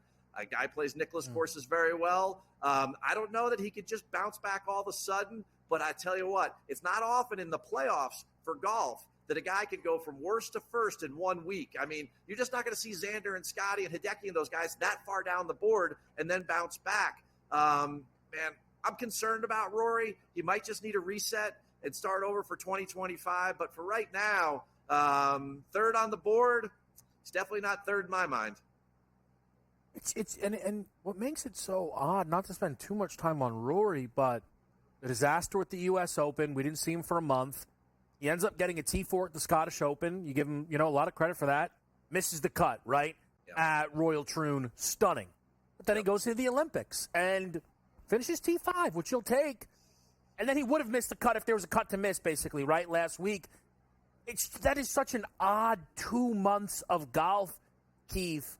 Yeah. But then I hear somebody say, like, it's a great course for him. He's got bounce. I don't know if Rory maybe removes pressure for himself. Maybe he does surprise this week here. I tell you what, I think it's just going to be tough to bounce back. And the reason being is that the thoroughbreds are running, and they're running hard. And you've got guys that have bounced back, like Victor Hovland or Patrick Cantlay. I mean, these guys own the BMW over the last 3 years. You got to remember something. The Western Golf Association that runs this golf tournament, they pick the same types of spots every year, Kevin. That's why we see similar leaderboards. They are long, big, brutal golf courses, right? Drive for show, putt for dough. And this place, when it was the International, 1986 to 2006, the last 14 editions, the average winning score was 20 under par. The golf course is receptive. It's soft. We're supposed to get thunderstorms every afternoon here in Denver. It's going to maintain that level of receptiveness on the greens. You're going to need 25 subpar scores to keep up with the guys at the top. So if you want to go after X-Man, you want to go after Scotty, and you want this, these guys are thinking about this not as a 1 week thing, as a 3 week thing, and then I'm done. I'm done for the year, right? Yeah, I'll go to the President's Cup. But Cantlay said it today in the press room. He goes, I got 2 weeks to go, man. That's it. I got 8 rounds to go, and I'm going to give it everything I got. Well, to see somebody who's usually pretty vanilla in the press room show a little emotion like Patrick Cantlay, this means something to the guys. And I know it's not a green jacket, and it's not really about the money, but with those guys distancing themselves so much this year, meaning Schauffele and Scheffler, some of these guys, it's a pride point. The FedEx Cup is about getting back at these guys, and we've seen it year after year. In the 8 or 17 prior editions, we have like 10 repeat winners. You get hot in this thing, and you can make a run, and watch out for Hideki or Victor or Patrick or whoever gets going, or maybe X closes out the final two and takes Scotty, takes the FedEx Cup away from Scotty for the 3rd year in a row. Remember, he's lost 2 in a row to Victor and Rory. Yeah, no, it's incredibly well said. It fires me up, honestly, for the weekend. Is there anybody outside of that 20-1 marker, Keith, that you're kind of circling it up heading into this tournament? I'll give you 2 names real quick. One's a bomber, and the other guy's kind of crafty. And some of the winners back then at the International were a David Toms, were a Dean Wilson, were a Brad Faxon, as much as it was VJ or Ernie or Phil, okay? So we've had both types of winners here. The first guy is Wyndham Clark. Yes, I know all the storylines. Keith, he's the hometown guy. You're just picking the hometown guy. Stop it, all right? Drive for show, putt for dough. This guy won a U.S. Open on the basis of his driver, and he's incredibly good with his putter. Jack Nicklaus does 2 things on golf courses. He loves to bomb it, and he also creates multi-tiered greens that are very difficult to putt. This is supposed to be Augusta National of the Rockies, all right? If you don't pick a good putter this week, then, hey, you're not listening to me, so I don't know what you're doing, right? You're going to need to be able to roll the rock. The greens are rolling 13. It is like Augusta National here, and you're not just at elevation, but you're on the side of a mountain. There's some crazy slopes and everything that's happening here. So Wyndham Clark is a good fit for me. He started the week at 40. He's already down to 28. So I'm not the only one thinking this. And I know everyone's jumping on because of the altitude, and he's used to it. The guy doesn't live in Denver anymore. He has played here a bunch. But then the other guy is Billy Horschel. I mean, he's up there in the top 5 for ball strikers since the Open Championship. He's coming off 3 straight top 10s. And now you can't just have one type of betting card. We can't just have all bombers and putters. We got to have some crafty guys too. And here's what's going to happen. At altitude, right, with the 7.5% adjustment for distance and carry, guys are going to guess wrong. And when they do, they're going to need to scramble. There's nobody better than Billy right now. I think he could take advantage. In 2014, he won the FedEx Cup by winning the last couple. He won the Tour Championship. Billy's somebody to watch for. He's also at 40-1. Some great names, man. It's some great names. I will say, when you kind of lay it out, and maybe it's he'll just do his usual top 5 thing, and then it'll be next week. But can someone really take it off Scotty 3 in a row with the year he's had? That's now going to just be kind of burned into my brain. It's going to be really, really fun to watch. Keith, we appreciate it. Enjoy the golf, and I know you'll keep us locked in. Oh, man, cue up the DMX. X going to give it to you. You better watch out. He's coming. He's coming. Cannot wait. Cannot wait. We'll be right back. Game Time Decisions on Sports.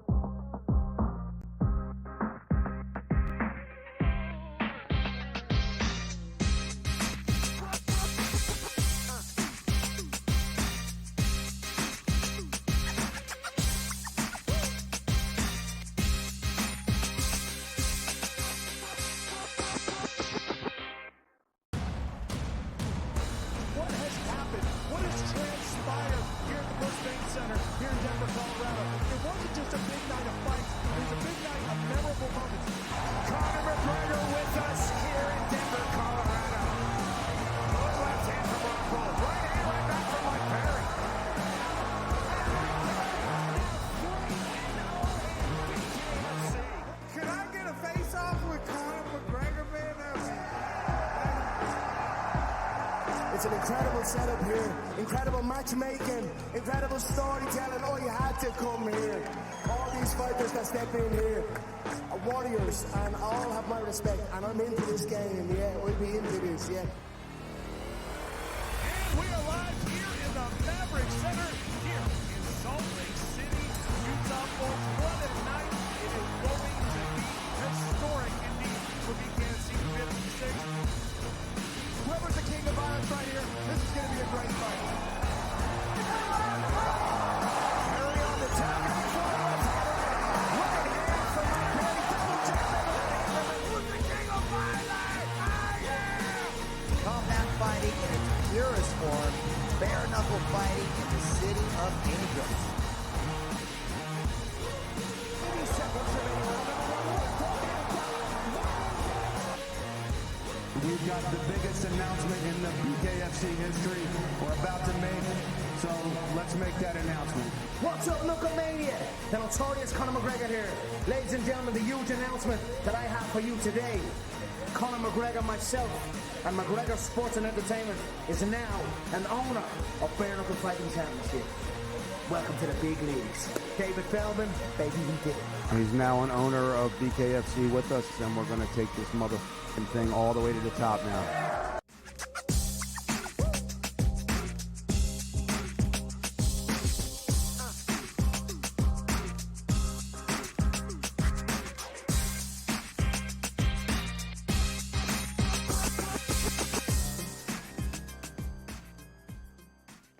Welcome in.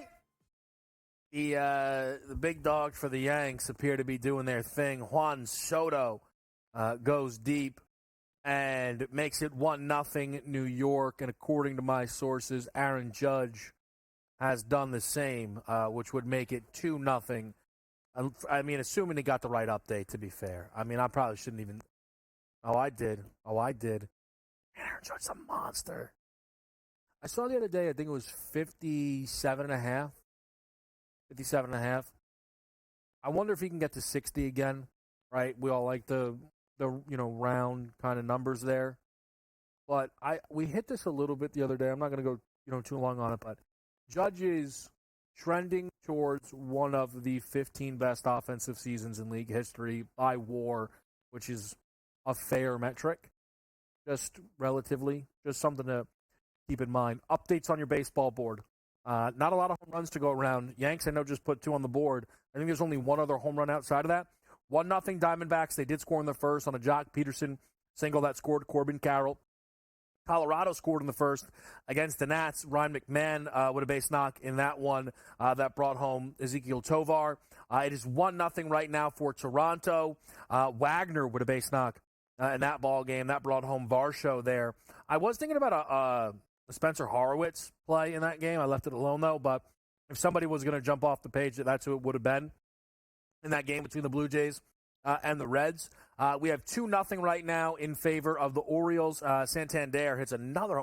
What is he up to now? 37 home runs on the season, is it? 30. Yeah, 30, that's his 37th home run, 82nd RBI. Not really hitting for average too much, Santander, but he's having a heck of a power season for Baltimore right now. We've also got a right now scoreless start to the game between the Braves and the Philadelphia Phillies. Ronaldo Lopez went out there, struck out 2 batters, a clean 1-2-3 start there against Schwarber, Turner, and Harper, which is nothing to kind of hand wave. But, man, you have Yurfee in every single game so far. Braves Phils isn't done yet. That's 5-0 to the Yurfee. How about that? But only, man, not a ton of home runs. Interesting spot there, though, man. Early going, though. Runs are coming in on the baseball board. On the WNBA board, I like to kind of jump over to the ESPN box scores. Broken told me the score at the end of the first quarter was 7-5 in Sparks Sun and 7-6 in Liberty Wings. That's not correct. That is not correct at all. The Sparks are up right now on the Sun by 2, 23-21. Now that number's a 9.5, 155.5. So that game trending just a tick under. The Storm are up by 9 on the Mystics, so that number spread is up to 11.5. And then the Liberty up 10, 26-16. That spread jumped up as well, 14.5 right now. If anybody's kind of looking for the live action there. For me, plays on this baseball board that have not begun just yet. We do have Dave Sharapan coming around in just a little bit, so make sure you are dialed there. Cardinals money line, -122 with Fetty in that matchup against Frankie Montas. Fetty clear an obvious bounce-back spot for me. Made that the play. Under 8.5, -118. Rangers Pirates, Bradford Keller. Looking for a Keller bounce-back to kind of carry the load there. Bradford's been strong so far for the Texas Rangers. And then some hitters that are going to be coming up for me. Alec Burleson. And I played these guys small for some home runs. Just because I thought it was going to be Dinger. I played them out of respect for Dinger Tuesday. Let me not say because I thought it was going to be Dinger Tuesday. I found out last night. Again, team was on it. We kind of got the word. But I figured have some fun with it. You know, for me, how many home run props will I be betting after today? If a boost checks in, right? Outside of that, not much. But I am on Alec Burleson at +700. I'm on Carlos Santana going for Minnesota tonight at, I believe, was +560. And then A's Reds, Brent Rooker gets the call. That's where I did put that boost on Brent Rooker in that game, batting second tonight, going up against Shane Baz and the Tampa Bay Rays. The A's did grab that game last night as well, which is kind of a double-edged sword, right, because I have the Rays win total, but I actually was on the Rays last night. Their offense just could not hit whatsoever. Taj Bradley was fine, but the offense just did not show up to that game. Carlos Santana will be batting third for Minnesota in that one. Let's see here. Did we miss anything else? Did that first inning end? By the way, I just wanted to see what that Baltimore game, or not Baltimore, Atlanta, just all kind of started. One quick strikeout there for Zach Wheeler. I did see a boost. I think it was 11 combined Ks between Wheeler and Ronaldo Lopez, so you are off to a good start there. All right, quick break. We've got Consig around the corner live here on a Tuesday night.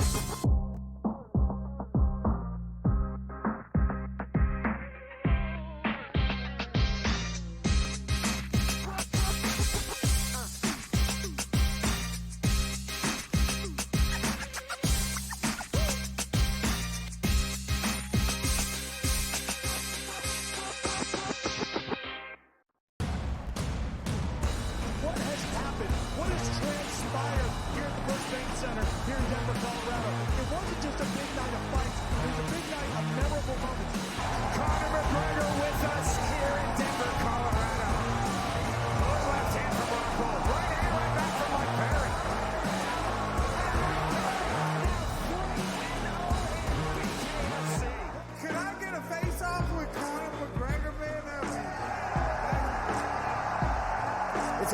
incredible setup here, incredible matchmaking, incredible storytelling. Oh, you had to come here.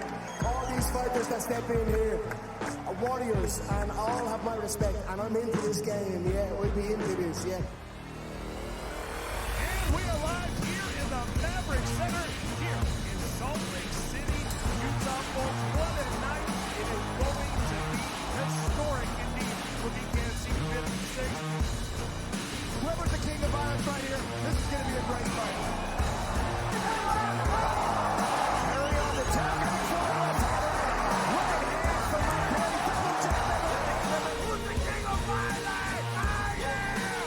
Combat fighting in its purest form, bare knuckle fighting in the city of angels.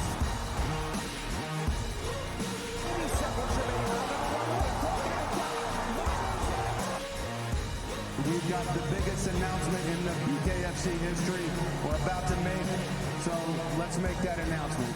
What's up, Knucklemania? The notorious Conor McGregor here. Ladies and gentlemen, the huge announcement that I have for you today. Conor McGregor, myself, and McGregor Sports and Entertainment is now an owner of Bare Knuckle Fighting Championship. Welcome to the big leagues. David Feldman, baby, we did it. He's now an owner of BKFC with us, and we're going to take this motherfucking thing all the way to the top now.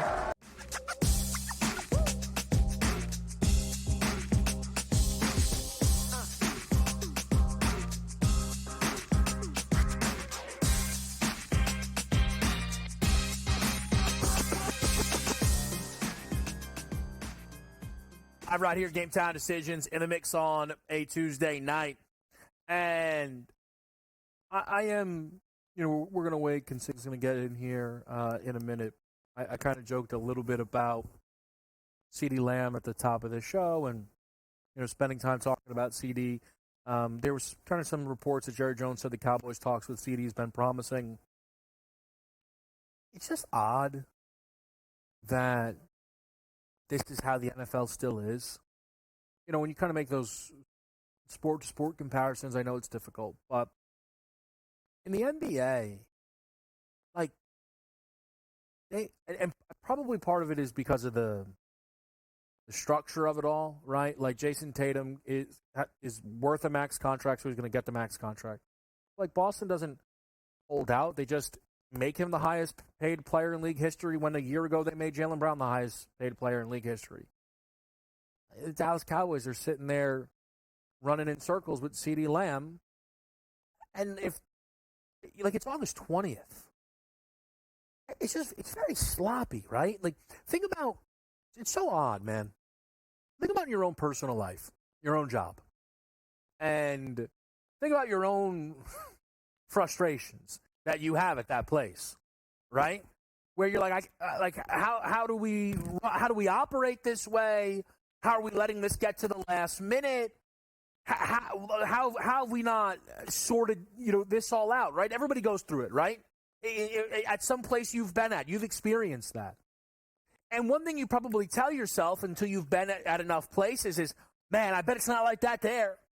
I bet it's way different there. And then you look at the Dallas Cowboys. This is what we got. It's August 20th, and they don't know if they want to pay CeeDee Lamb. You got guys that are doing fantasy drafts tonight. First picks up in 25 minutes. CeeDee Lamb's coming off the board second. Jerry's not sure he wants to pay this guy. What? How is this a thing, man? This should be an easy one. This should. We should be, I don't know what we want to do with this Brandon Cooks deal, right? That should be I don't know what we want to do with Tony Pollard. All right, I get that. Can't figure out CeeDee Lamb. Consig, Dave Sharapan, he's here. He's in the mix. Consig, it's great to hear you. Great to have you. How we feeling? Boy, I feel like you were talking to me directly. That was pretty interesting. That was a really good. I put the glasses on for that. I was listening to every single word you said. You do have to wonder what they're doing, but you have to wonder if there's a plan. That's what I'm wondering about. And right, if there's a plan, it's not a good one. And if there isn't a plan, why isn't there a plan? And like you said, can you imagine doing a fantasy football draft today and not knowing? I mean, I wouldn't take them. I wouldn't pick him in my draft, but maybe someone will take a flyer on him later because you're going to get him at a bargain basement price. These games of chicken stink for anybody in any walk of life. That not knowing thing, learning to be comfortable being uncomfortable is a real thing. Looks like CeeDee's pretty comfortable being uncomfortable right now. I don't know if the Cowboys are, but man, if I'm Dak, I'm like, what can we get the guy in? Like, we're gonna be better. Like, we got things to do here. We got to go win a division, or at least make a wild card. They're not winning a division. But let me ask you this from a betting perspective, right? Mm-hmm. CeeDee Lamb props are just out. No problem. 1,300.5 yards. Yeah.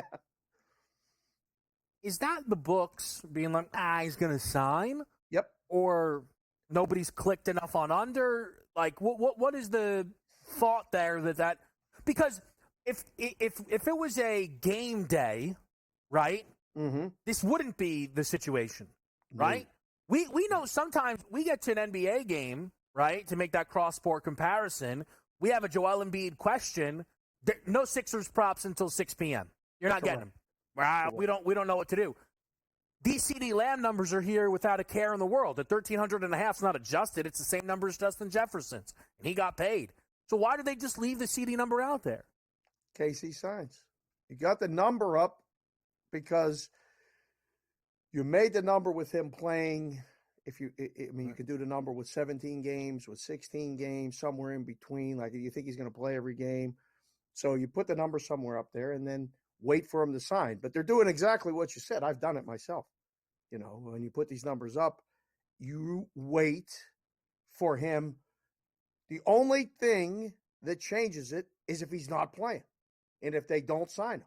And if they tell him you're not signing for the first 2 weeks or whatever, then you got to change it. Right now, what we know is that if he plays, we got the number. Now, if he don't play, somebody comes in with a bag and wants to bet the under, it might change drastically. But nobody's really clicking on it. They might now after we do this segment, and people hear about it. I don't know. Yeah. I imagine one of the reasons they don't have to worry too much. I talk about, again, I almost, when you're repeating yourself, Dave? Yeah. So every time I then apologize for it, but I still have to do it. Mm-hmm. It's such a rarity where if you want to bet under, they make you pay for it. But Correct. That is how I really believe NFL season-long player props are. CeeDee Lamb's number's at 1,300.5. Dave, last year, 1,749 yards. Mm-hmm. The year before that, he was at 1,359. But so people will say, how is that the number? What if he misses 2 weeks because of an injury? That's the only What if reason. he misses the first? But Dave, it's so rare. I feel. Tell me if I'm wrong. I would think the number would be 1,450, right? Because they assume they're getting over one. It's so odd to me that you have to. Well, I think you have to know all of your work, all of your number, all of your thought, all of your bets can be changed like that. And there are guys that I know, I still know, that will literally just go around and bet all unders. They don't even care what the number is. They're just taking the under. Right.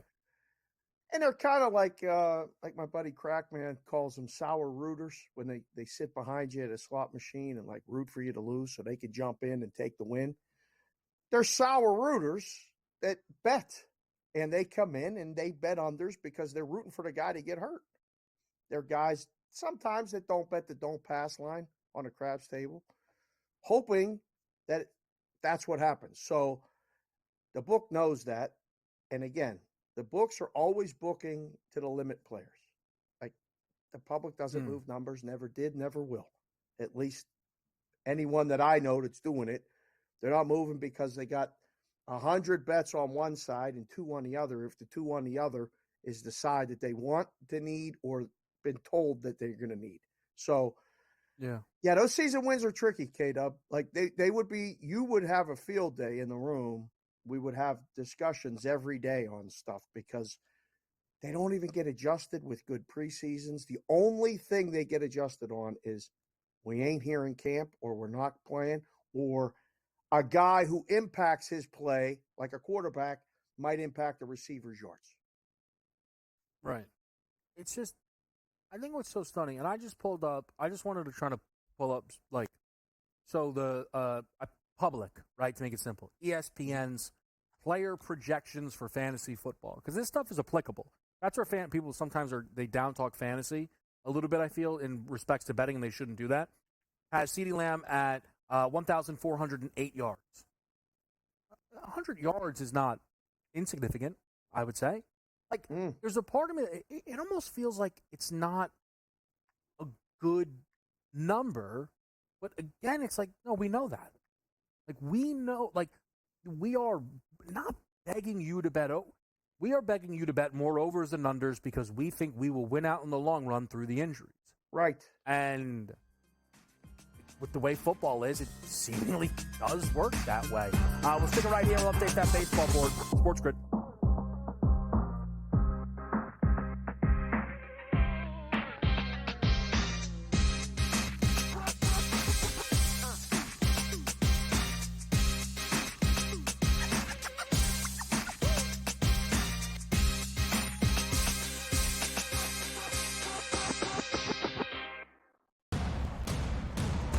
What has happened? What has transpired here at the First Bank Center here in Denver, Colorado? It wasn't just a big night of fights. It was a big night of memorable moments. Conor McGregor with us here in Denver, Colorado. Good left hand from Ron Paul. Right hand, right back from Mike Perry.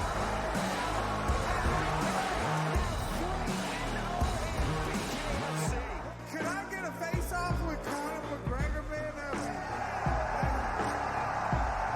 It's an incredible setup here, incredible matchmaking, incredible storytelling. Oh, you had to come here.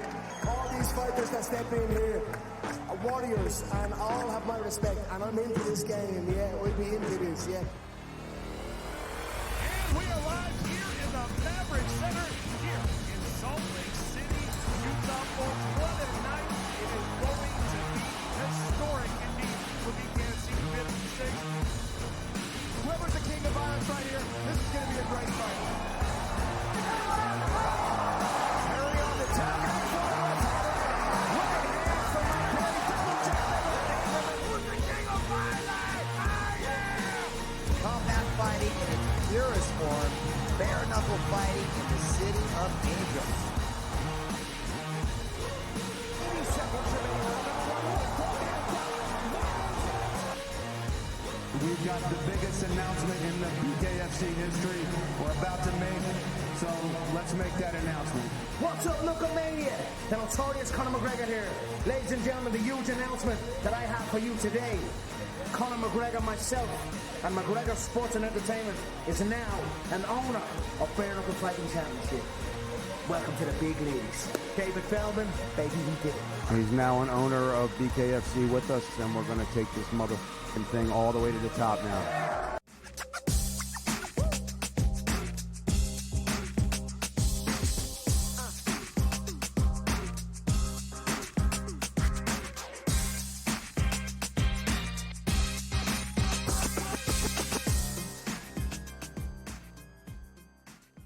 Corbin Carroll goes deep.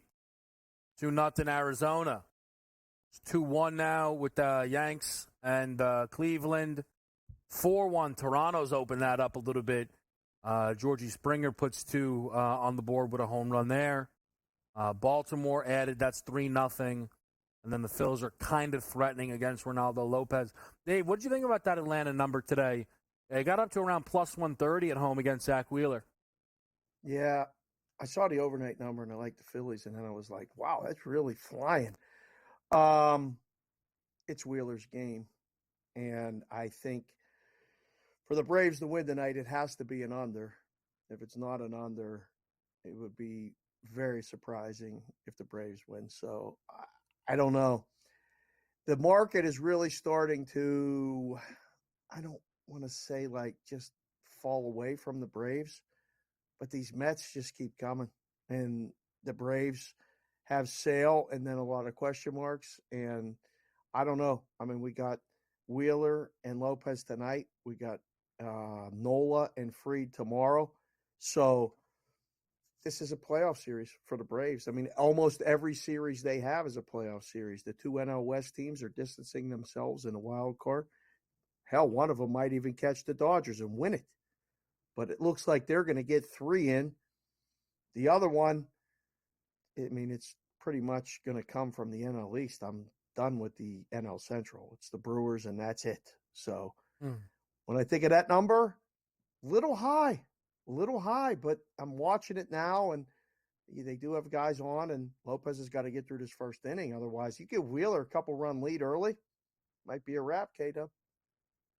Yeah, I said tonight, though, it could be a number mover, I felt, with the race between Wheeler and Sale. It's been really interesting.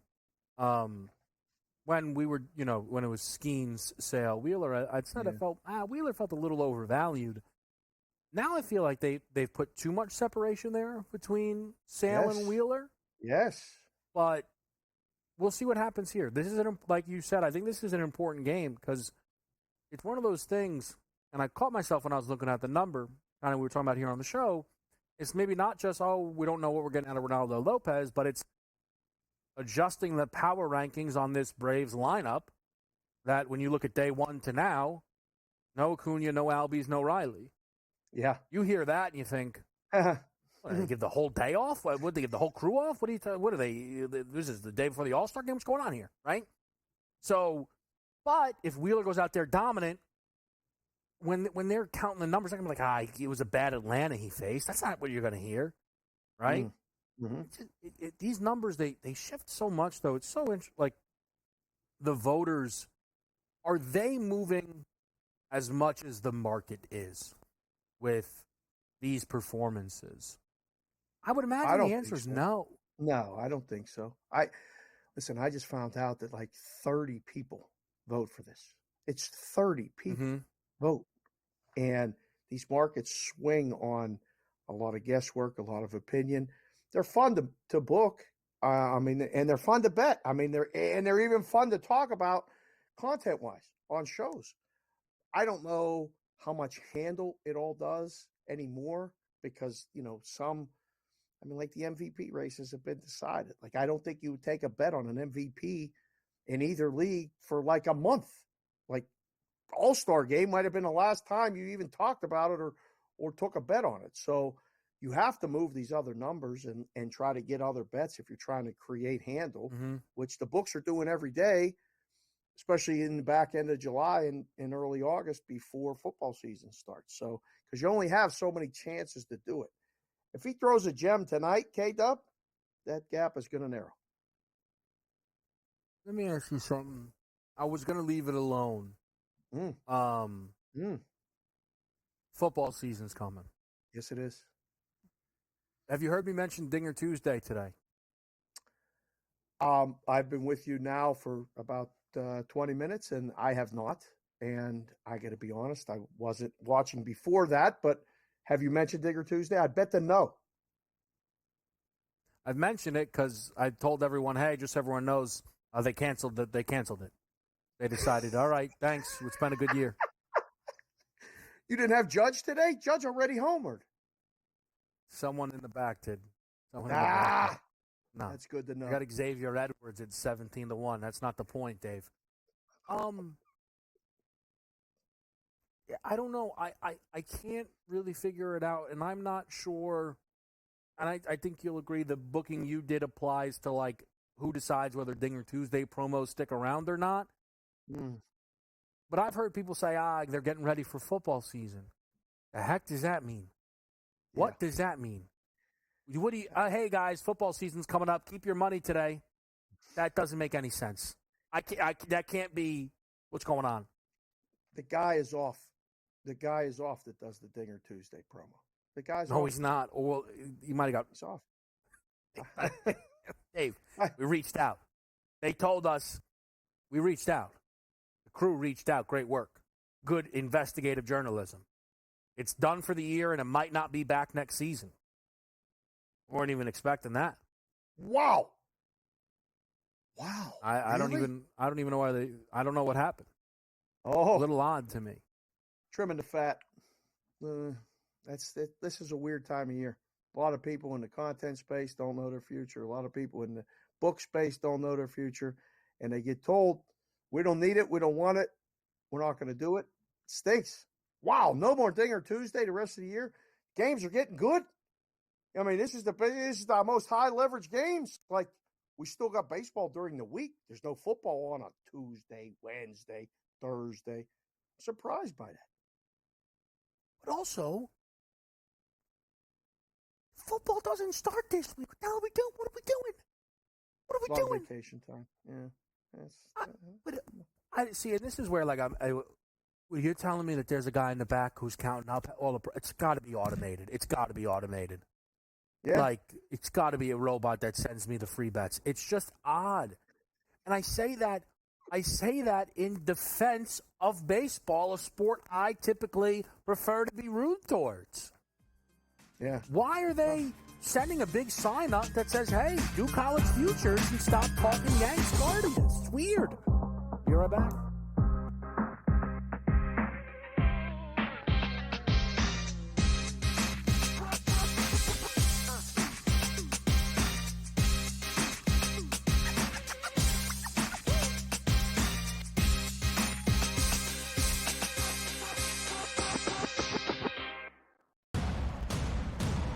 What has happened? What has transpired here at the First Bank Center here in Denver, Colorado? It wasn't just a big night of fights. It was a big night of memorable moments. Conor McGregor with us here in Denver, Colorado. Good left hand from Rob Bull. Right hand right back from Mike Perry.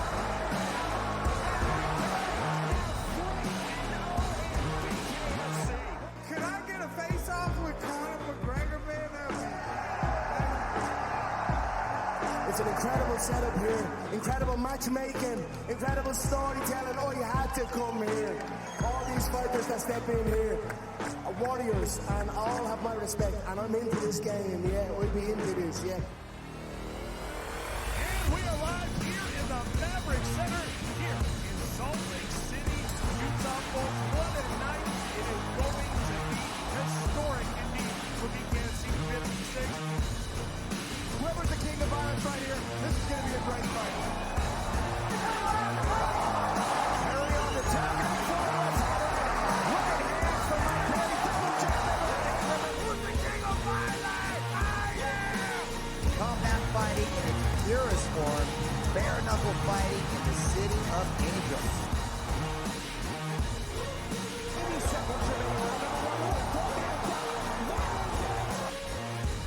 We've got the biggest announcement in the BKFC history we're about to make, so let's make that announcement.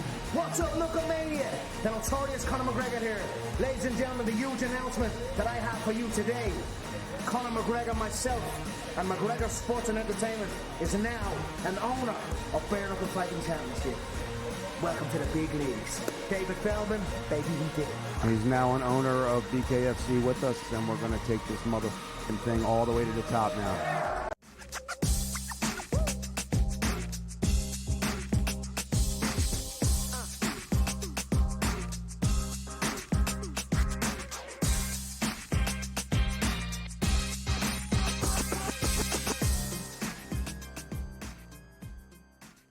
Back with you right here. It's Game Time Decisions. Kevin Walsh from joined by Dave Sharapan. And, you know, again, I'm upset Dinger Tuesday's gone. What can I say? I thought it's been good. I thought it's been a good time.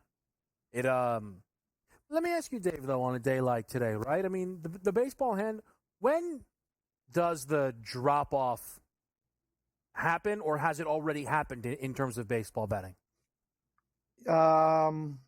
Officially, it'll happen on Saturday this week, and then Sunday will be good. But that's what, yeah, then right? next like week, people bet Sunday. Yeah, then next week it really starts because, I mean, the lines have been up and people have been taking positions, but the games are finally here. Saturday, full slate. You know, Sunday, big game here in Vegas with LSU and USC. I mean, You don't even have to put baseball on the screens in the books here. Nobody even asks. You get one guy that comes up and says, "You going to show the Yankee game?" Maybe on that TV in the corner, but no, you know, like it's going to be this football, this, like it's wall to wall. September comes and it's done. It's really relegated to weekdays only when there's nothing else. And like, I mean, the W's getting more handle during the week. Baseball really drops off. It's crazy. That's interesting. I mean, look, so I was just kind of looking ahead, right? So that's Sunday. The USC game, LSU, is at 7:30. Yeah. I don't know. Baseball's at 12 o'clock, 1 o'clock. There's a Astros-Royals game at 2:10, right? Yeah. I'm not telling you it's going to touch the college game, but you're telling me that no one's touching the game anymore? People, they took a beating Saturday, and they're waiting to get it back on a Miller Moss over 1.5 passing touchdowns? The LSU-USC game here might do more handle than the entire baseball card combined. That's going to be a monster. I believe that. Standalone game in Vegas. I mean, I believe I'm supposed to pick a couple guys up. I may end up at the game myself. It's going to be incredible. And when you get to standalone college games, forget about it. It's perfect for the business. I mean, it dwarfs. Listen, I mean, as much as Red Sox Astros is a good game, nobody's going to bet it. How with week 0? See, the one thing I know you got to go, but my issue with week 0 this year is how much worse it is than last year. See, I know week 0 is supposed to be disgusting. I don't understand how we lost 3 games and a ranked team in the process. Like what? Right? I know FSU, Georgia Tech people are betting it, right? That's it. But that's it. Hawaii game's not on TV. See, I'm not in a bad mood. I'm in a bad mood with dumb things. I listen. I love when you go on these rants, and I know you got one in you for this. But this week 0 thing has been much ado about nothing for me for years since they started it and named it week 0. It doesn't live up to the billing ever. Now I feel like they're mailing it in, K-Dub. No. They're mailing it in. But see, that's my listen. You got it. We know a guy like Donnie Rightside is going to bash week 0 no matter what, right? That's fine. But last year we had 7 games. This year we have 4. Correct. Last year we had Notre Dame playing and we had USC playing. Which this year we just have Florida State. Right. So, but let's remove all that. Everyone's dying for college football. Hawaii, Delaware State, 39.5-point spread. I see that and think that might be game of the season. You're telling me I got to pull up 10,000 streams to find it? Are you kidding me? Oh. I tell you right now, on behalf of SportsGrid, I'm reaching out. Let's air that puppy. I'll do live. I'll be live for you. Midnight, are you kidding me? I'm just getting color. Dave, you're in? I'll do color. Let's go. Listen. Let's Sammy on the sideline. We got a crew. Me and Dave will do double color. Listen, somebody shake Stevens up and got to be dying to do play-by-play if I know. Drops back to Pat. I shouldn't. All right. Get out of here. Get set. The in-game live. I got to go. Listen, he knows. In 2024. He knows. He'll be ready to go Saturday. I can't wait, man. I can't wait. I'm hearing ear to the ground. Could be a 3-man split when it comes to the ACC. No consensus in the room. Who am I on? No idea. You'll find out Saturday. I'll see you Thursday.